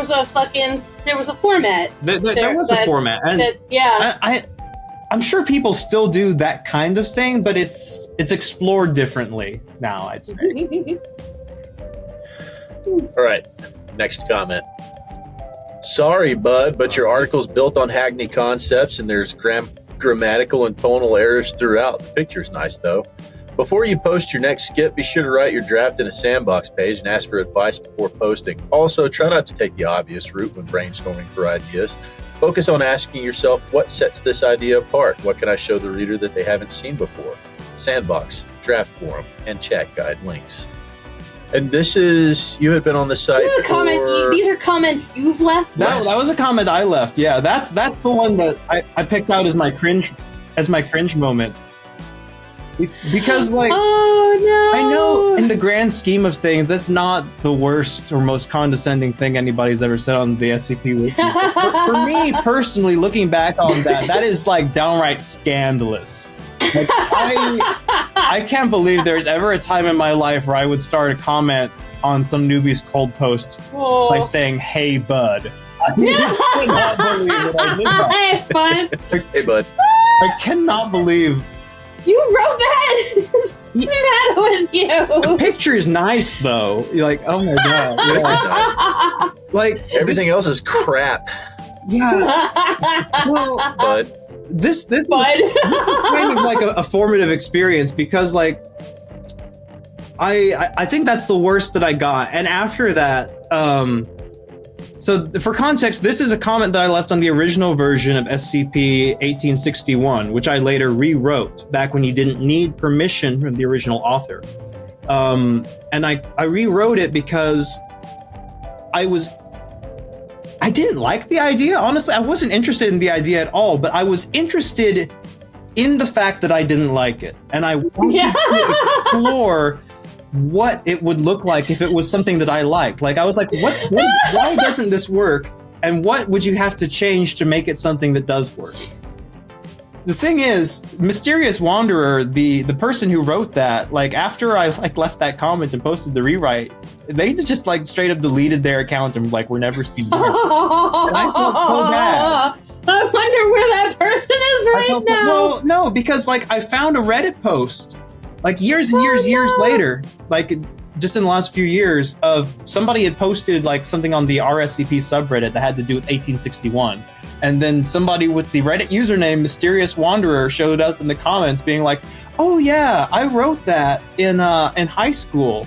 And it's so weird to know that like something so much better was posted, you know, after the fact, and we have this post on the subreddit because of some crappy thing I did in high school. And it's like, I was dunking on a high schooler. Like, you don't there's no cloud in that, or at least there shouldn't be. I know that some people make careers out of dunking on high schoolers nowadays, but that's not who I want to be. little did you know it was the SCP RPC origin story. Oh my god. Here's someone's fucking origin story. Well, it's not even an origin story. Like, Yeah. I was their lack of story. I killed the story you're a in the canon cradle. They never You're a wrote canon again. event for someone. You're someone's canon event. That person never picked up another fucking pen. Seriously, They yeah. never- Yeah. I'm crap at writing, but my art is okay, I guess. Bud. Bud, oh my god. Amazing. I feel like as penance, like everybody needs to send every message to me, starting with "Hey Bud," like for at least a year or so. Oh no! Don't put that up. Ah, I think it's a great don't idea. put that- I think that's your Hail Marys. But you got to understand that at the time that felt normal. At the time, I didn't feel like I was doing anything that people weren't already doing, and I feel like the site has kind of evolved where that kind of open condescension is frowned upon, which is a good thing. Yeah. It's a good thing. Yes. Yeah. I mean, we Yeah. can still be critical because some of the stuff that people post is kind of crappy. But, like, you know, even just seeing the number read of some of people them. daily getting AI records on 05, you know, Oh, we know. my respect for crap has gone up because at least you're writing your own crap. So I might have to unretire "Hey Bud" if I ever do comment on something that's AI generated. Hey, bud. Yes, there you go. My "Hey Buds" are strictly reserved for the AI articles. This is how you know if PeppersGhost comments on one of your articles and starts it with "Hey Bud," he thinks you're AI. I shouldn't comment too much on AI because I did Botnik, which, you know, I will defend, but at the same time I feel like I can't protest too strongly. What are the top 3 cringe moments of your career? Besides "Hey Bud"? Besides Hey "Hey Bud." Besides "Hey Bud." So I did try to start a podcast, and I got one episode out. Was it called "Hey Bud"? It was called the SCP podcast, or the Scodcast. I think Harmony came up with that nickname for it. But I got one episode out, and here's the thing: I have only recently been diagnosed with ADHD. It took me that long. For one thing, I didn't have a plan. Like, I didn't really know what I was doing, so that was that was problem number one. The first episode, we just talked, we just rambled, and then I posted it, which, you don't really have to do it well or really think about it to just get something out. So we don't know anything about that here. No, I feel like at least you came prepared with like questions and you should listen to our structure. First 2 or 3 episodes, but compared to what this one is going to look and sound like. I still have episode 2. I think maybe some external hard drive in the back of my closet. But, no! Basically, I got Moose and Troy on for episode 2, and they were lovely, and it was a really interesting conversation. But I swear, Troy talked. I said in a comment that it was 6 hours of recording, and I don't think I was actually exaggerating by very much at all. He just talked and talked, and but it was interesting, and I didn't realize how much time was getting away from us. We've had that, yeah. And so when it came down the time to edit it down, like I worked on it, and then I worked on it and worked on it, and got tired of it, and I was in school, and you just tell by the wayside. And by the time that I had remembered, and 2 had time to actually finish it, enough time had passed where I was like, nobody cares about this. Nobody. there's no point. It's lost. I just hope everybody forgets about this forever. And now they won't. There's been a couple of things like that. I don't know if any of you have ever heard of SCP OCT, but that was absolutely the same thing where it's like, oh, I hope that people forget about this forever, because I totally dropped the ball. I think it'd be really funny to return to that. Try to finish that tournament bracket at some point. I forgot that existed. Yeah, we all did forget that existed. Good. You need to do this. There are some people who won't let me forget or just continue to let me know that they haven't forgotten about it. This needs to be another thing again. But I really liked that format, and part of me feels like the worst sin that I committed was maybe killing that format by not seeing it through to completion. But I think that I also shot myself in the foot by me having my personality and my issues and my capricious nature setting an event that has to necessarily take place over the course of months. Yeah. Looking back, I'm surprised that we got as far with it as we did. Was that your attempt at the SCP version of the speed death? Is that what that is? Oh yeah. Well, Enter Void has all sorts of contests and things. That one wasn't necessarily an Enter Void thing. That the OCT was based more on the stuff that I did on DeviantArt, actually. All sorts of nerdy cringe circles. We could go on about that for ages. But Enter Void is another website that's I think of it as being very different, but a kindred in spirit to the SCP Wiki, where people make comics against each other, and they do comic fights. It's very fun. I want to know about Drunken 19 Chord listed under cringe moments. I don't know what you're talking about. It was that cringe. I don't know what you're talking about. Now I really want to know. That never happened. Now, SCP Declassified Discord. That's different. There might be a little bit more to talk about there, but for some reason when I get drunk, I have had this weird impulse to be I'm drunk. I should get on Discord.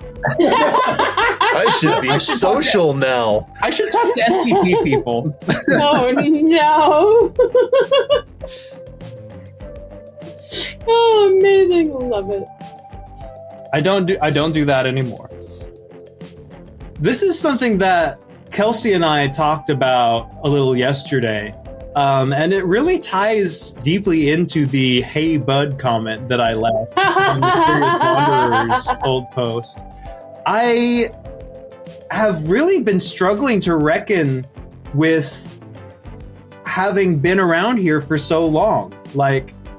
I moved a lot growing up. I am not used to staying in one place or really being known or being observed by other people.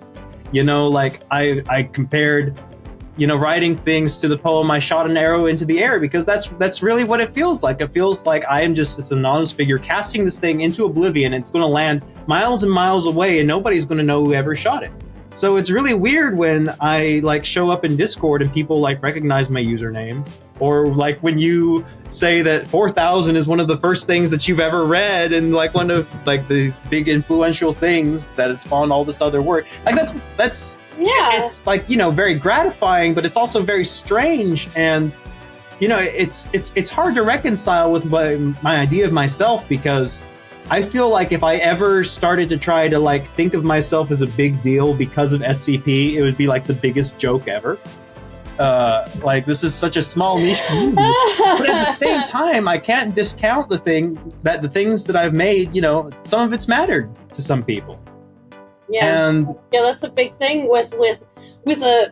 I don't think we really get into it a whole lot with writers and artists that we've spoken to. Like, some of this stuff changes people, like in fun ways. Sometimes it opens their eyes to something they had never thought was really cool before. Like sometimes it's just life altering in the tiniest ways, like inspiring somebody to write, and then they become the next PeppersGhost. Exactly.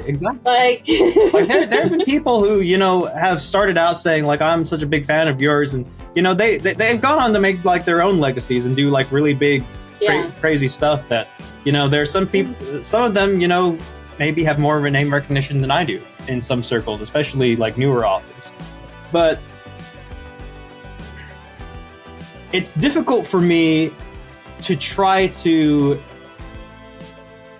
figure out how to handle certain situations in a manner that is not going to be damaging to people. I don't know, because I feel like if people are pulling quotes that you leave on your comments as part of their like review quotes, like you put on like a movie poster, like if people are treating you on as, the back like of a book, Chicago Tribune, the little blog. Yeah.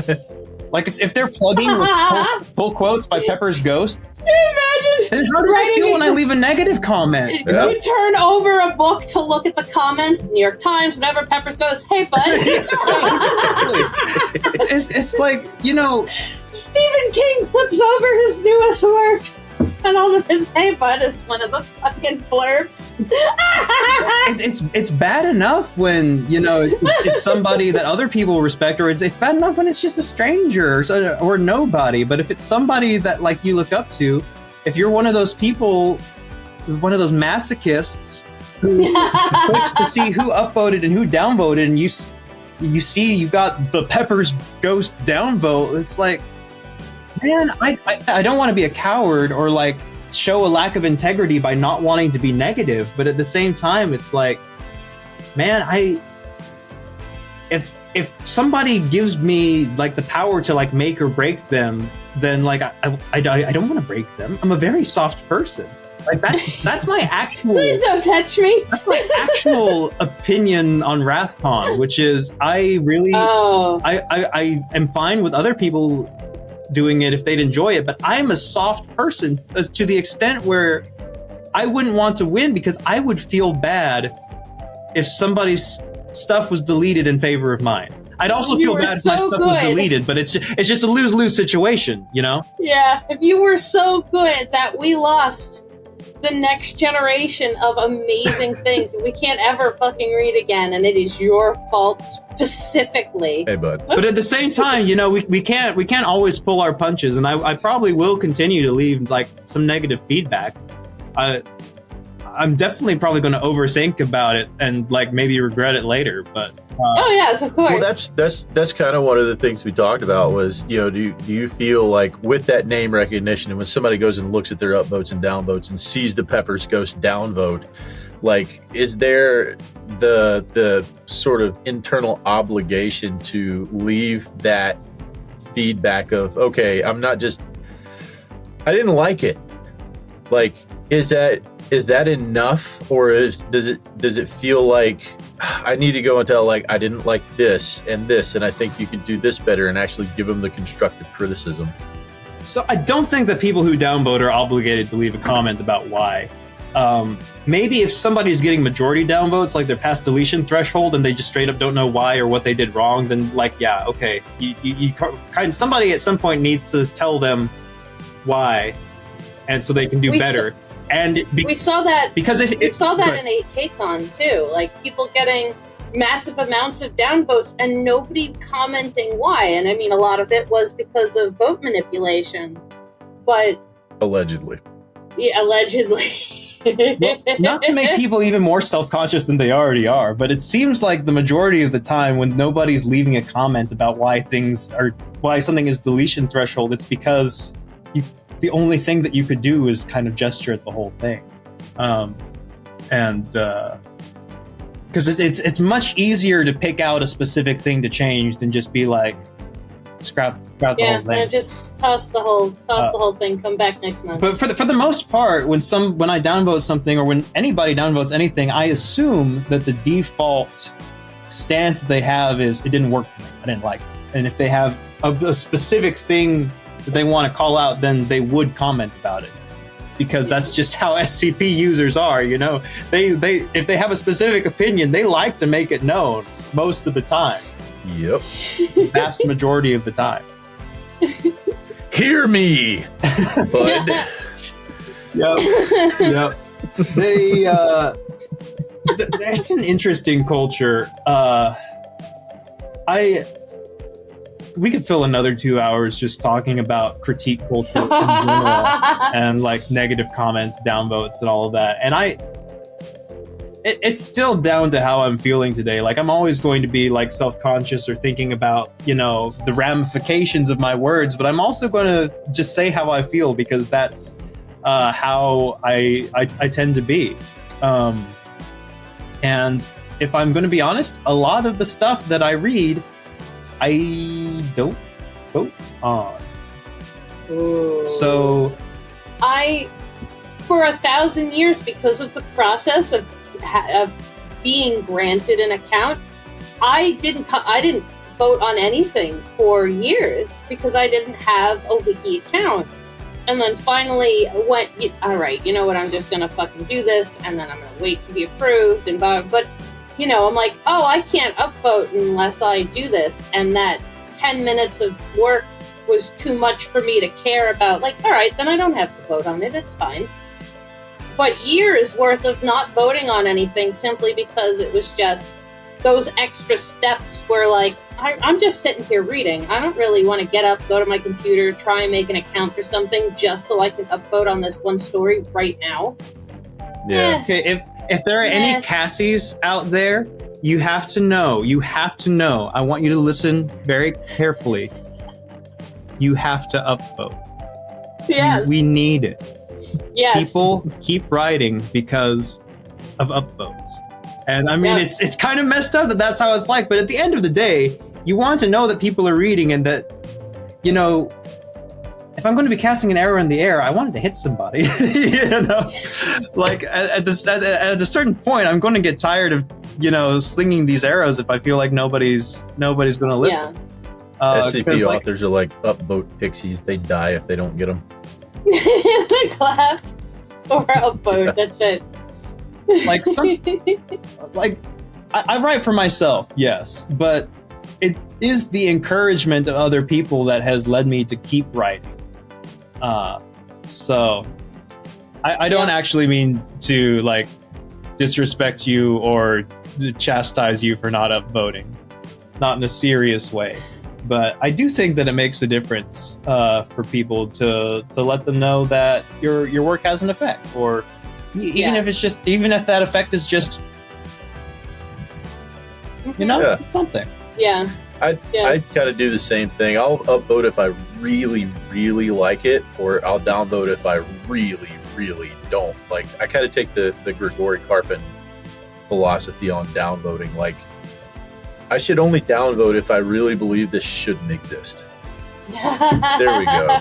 I have a very short attention span. It is very hard for me to read long form things on the wiki. So, you know, a lot of the times, if something's not keeping me wrapped, or even if they're just unlucky and I'm just having a bad brain day, you know, it's probably going to end up like unfinished. So, Yeah. like, you know, if there's something long enough and I make it to the end, like, I feel like I have to upvote because it's like you held my attention for that long. Good job. Like, way to Right? go. Way to go.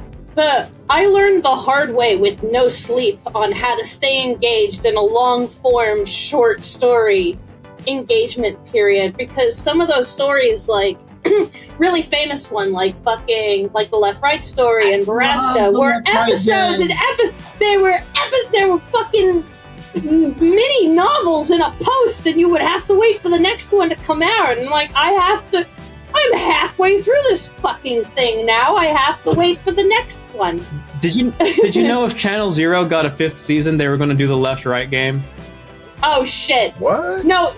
So, have you listened to the Left-Right game on, is it a QR code? No. What's it on Spotify?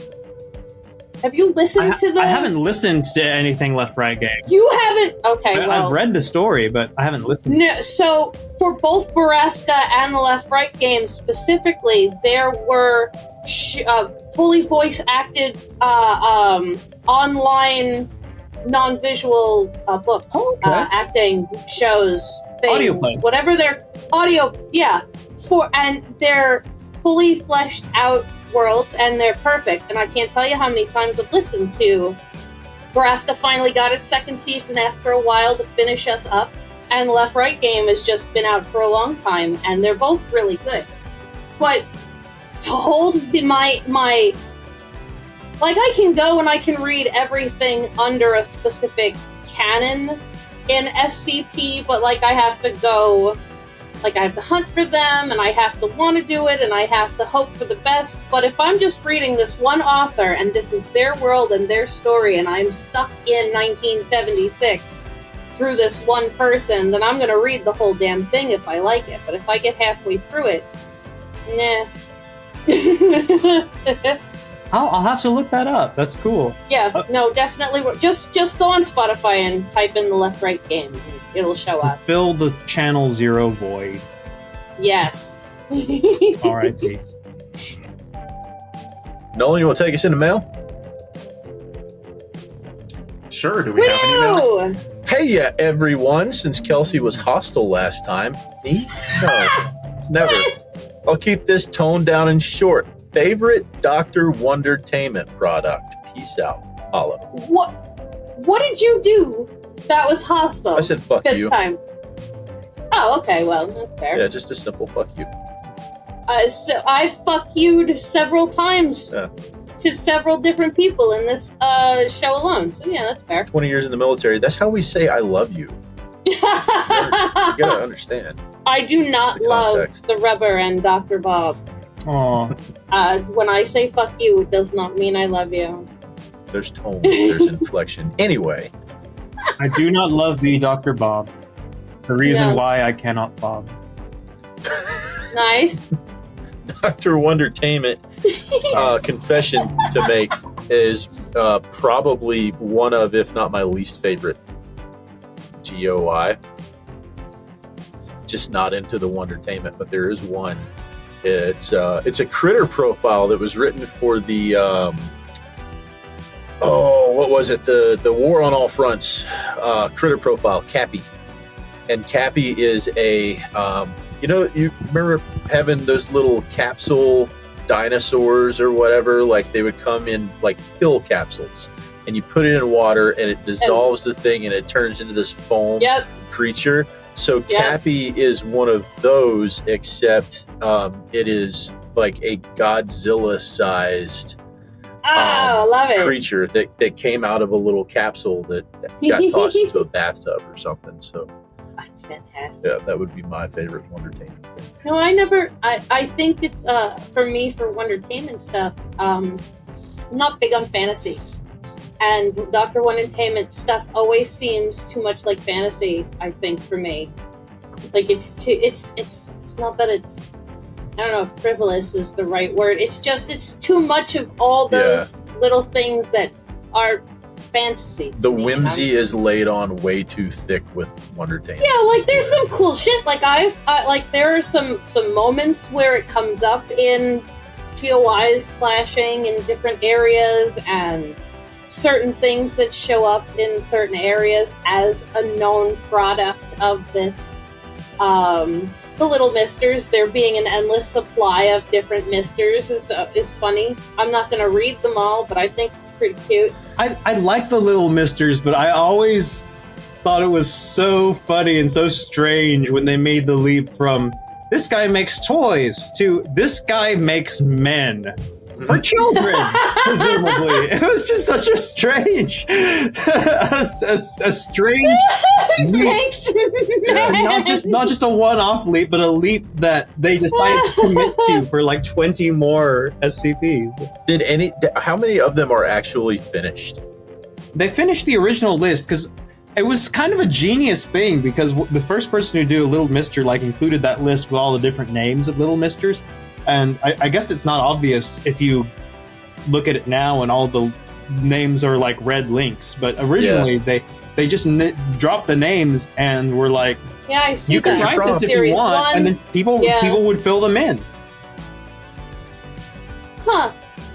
Look at that. That's a pretty cool way to do that. Like, here's a thing I invented, and have fun if you'd like. Yeah. Like, that's pretty cool. Yeah, I mean, they kind of like baited the people into like joining their collab, and it totally worked. Yeah, no, that's pretty neat. I like that a lot.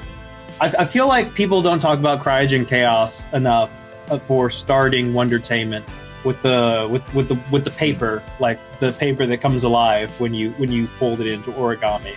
Like, is that what did it? Is that's how we got started? Here? Yeah, I'm pretty sure. Huh. I'm pretty sure. Like, people can correct me in the comments if I'm wrong, but I'm pretty sure that's where it started. It's like when a GOI starts, there tends to be very little fanfare, and then somebody decides to write it again later on, and then it builds and builds and builds. But like, the beginnings can be pretty humble, and that one, you know, you can look in the comments, and it's interesting because you can tell that the people reading this haven't read Wondertainment before, so you get to kind of see their fresh reaction to it. And I think it's been a while since I read it, but I feel like there's probably like at least one comment where it's like, you know, this could have been the factory.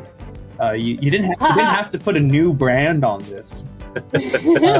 But that's what happens when you invent new things. You know, people are going to always compare it to something that's already existed, and sometimes there may be validity into that. Like, you look at the Wondertainment paper, it doesn't have like a super clear brand identity yet to the GOI. Like, it's definitely got like a very good heart of whimsy to it, which I think is why it took off. But there isn't, like, besides that, there's not really much that really does set it apart from the factory. But because people gave it a chance, and because people really thought about, how do we develop this idea further down the line, we've ended up with the point where somebody can write a SCP-1 about the multiverse of Wondertainments. Like, that's how infectious the ideas become.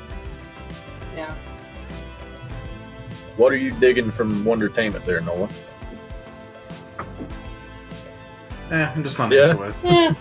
Like, there's some cute, like, there's some moments, that's it. there's some objects, there's some inclusion in other stories where I'm like, wow, okay, but meh. You don't like Isabella and her corgis? Yeah. I don't even know who that is, see? Yeah. Like, yeah, I don't really, yeah. Oh, P.S. from that email, hope Nolan's having a good time with a new job, and Cassie had a good time visiting the fam. Ding. Have you read Vendafriend?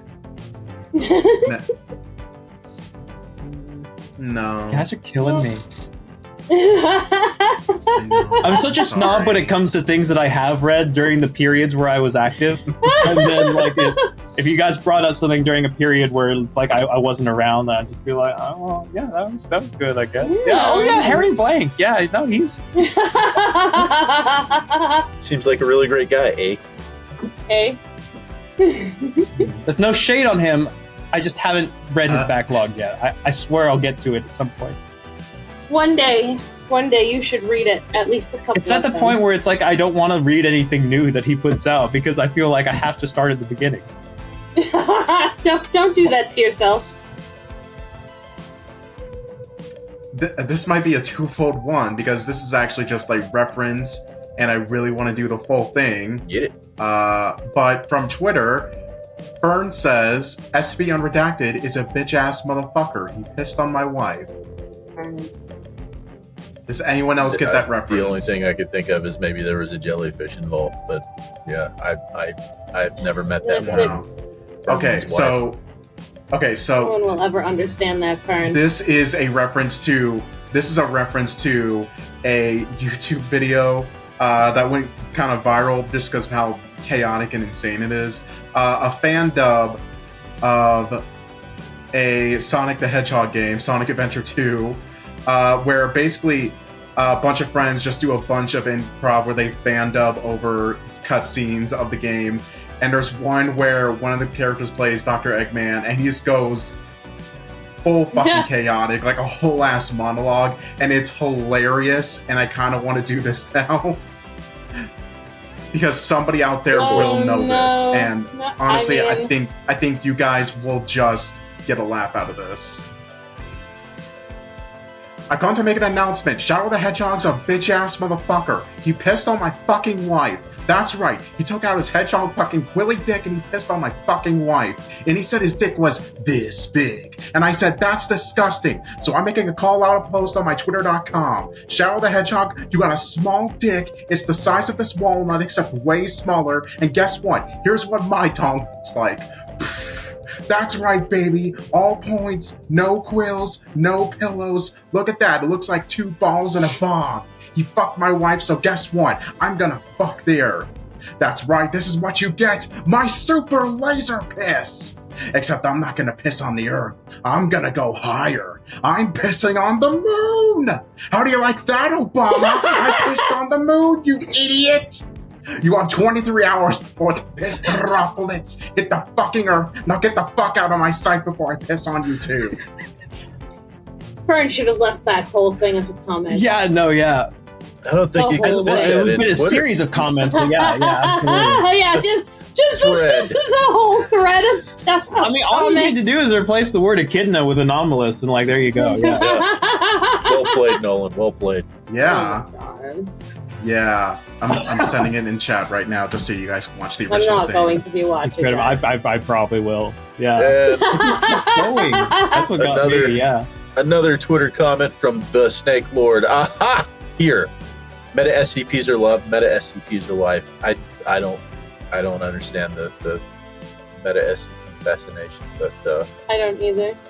Yeah, it's No. meta. Are You we wouldn't talking get it. about metaphysician? Are we talking about format screws? Or are we talking about pataphysics? It's like that.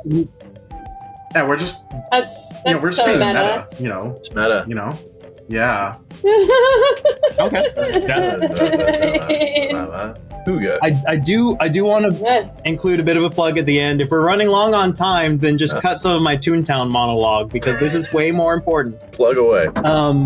So there was an author that I happened to stumble across their first SCP within like a day or so of it being written.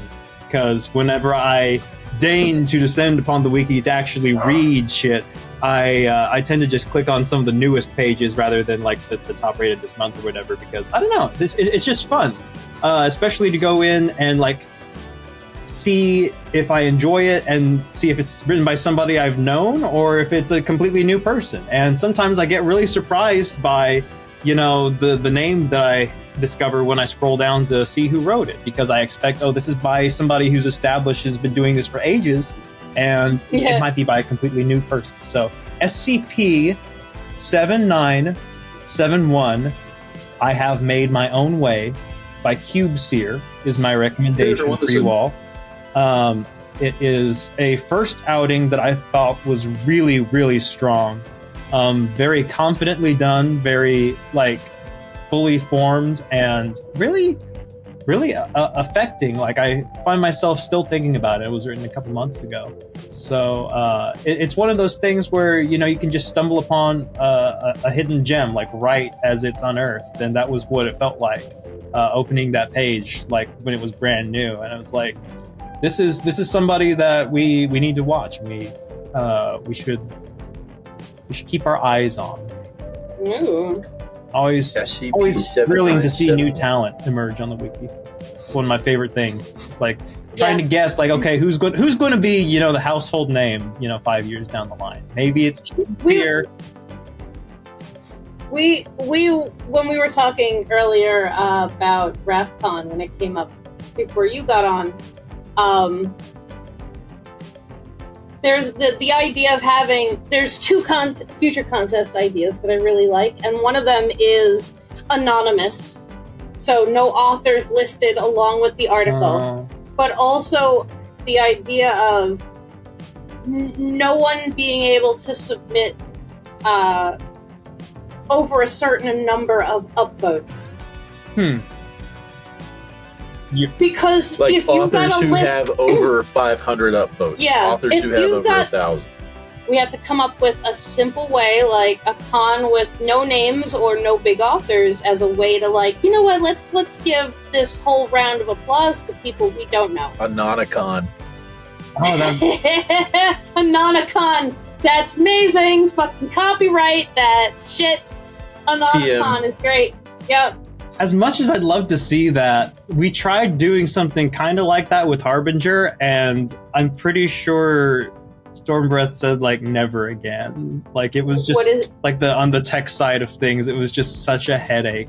For what? For having...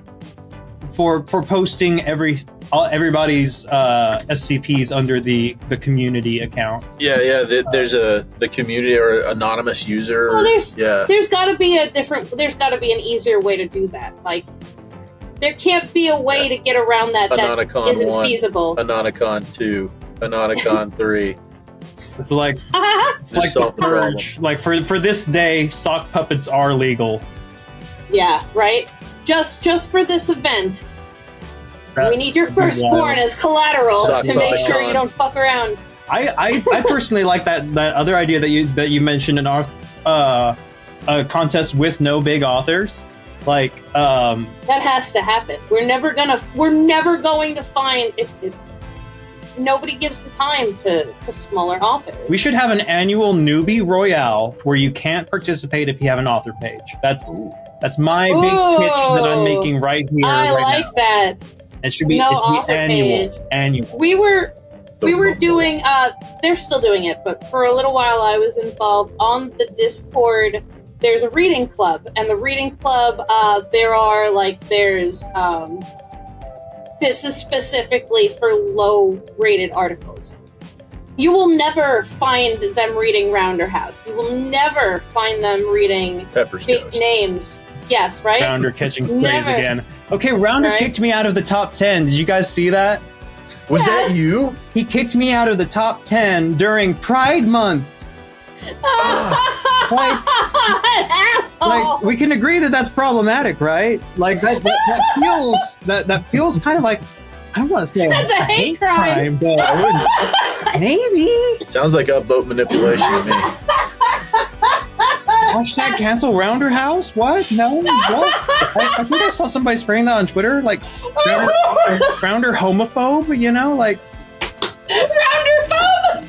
it's just, I didn't say breathe, that, but I I think can't. I saw it on Twitter, you know, like, and I think maybe everybody should say it, but, you know, That is going to be the headline for this YouTube episode. Peppers Ghost cancels Rounderhouse for homophobia. clickbait. During That's good. Pride Yeah, Month. no. 100%. Oh my god! Rounders, I don't know what. I have a few ideas why, but Rounder's really fun to joke about, but I do love Rounder. And, Oh my god! My fucking diaphragm hurts. Oh my god! I do not want to end up on a discred. I am not actually saying we should incite harassment against Rounderhouse. You gotta give the disclaimer. This is not harassment, and I mean this in a fictional way. Yes. If you want to support queer art, please upload Oh, everything God. in PrideFest. Except for Rounderhouse. And then everything written by did Rounderhouse write for PrideFest? He did. Is that allowed or straight's allowed to? Well, I don't want to assume somebody's sexual. I haven't seen Rounder come out and say I'm straight. I mean, he talks about women, but you never know. You never know. But I'm just saying, maybe you should save your Pride upvotes for a proven homosexual. You know? I don't even. Yeah. I don't want to misspeak, but I think Rounder's article may actually be the highest voted article in. And what's so funny is that he's winning PrideCon. It's not a contest.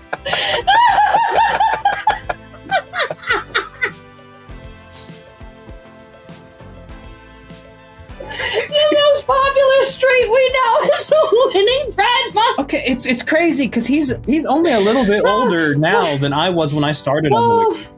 My God. I can't. Not that votes matter, but it's over 100. It's like he's already so powerful. It's like part of me wonders. Okay, so if who's going to be the next Rounderhouse? You know, because because Rounderhouse was kind of heralded as like the next Cactus. So there's got to be a next one. And then part of me is like, it's going to be a Darth Sidious thing where it's like he's going to kill his apprentice. You know, he's not going to let somebody usurp that. We know Cactus is retiring, so it's just a matter of time before Cactus goes out and we get the next child. Yeah. Author. God, Nicolini's only has 50 something. Fuckhead, which is a crime, only has 50 upvotes. Fuckheads out there. That's disgusting. Oh my God.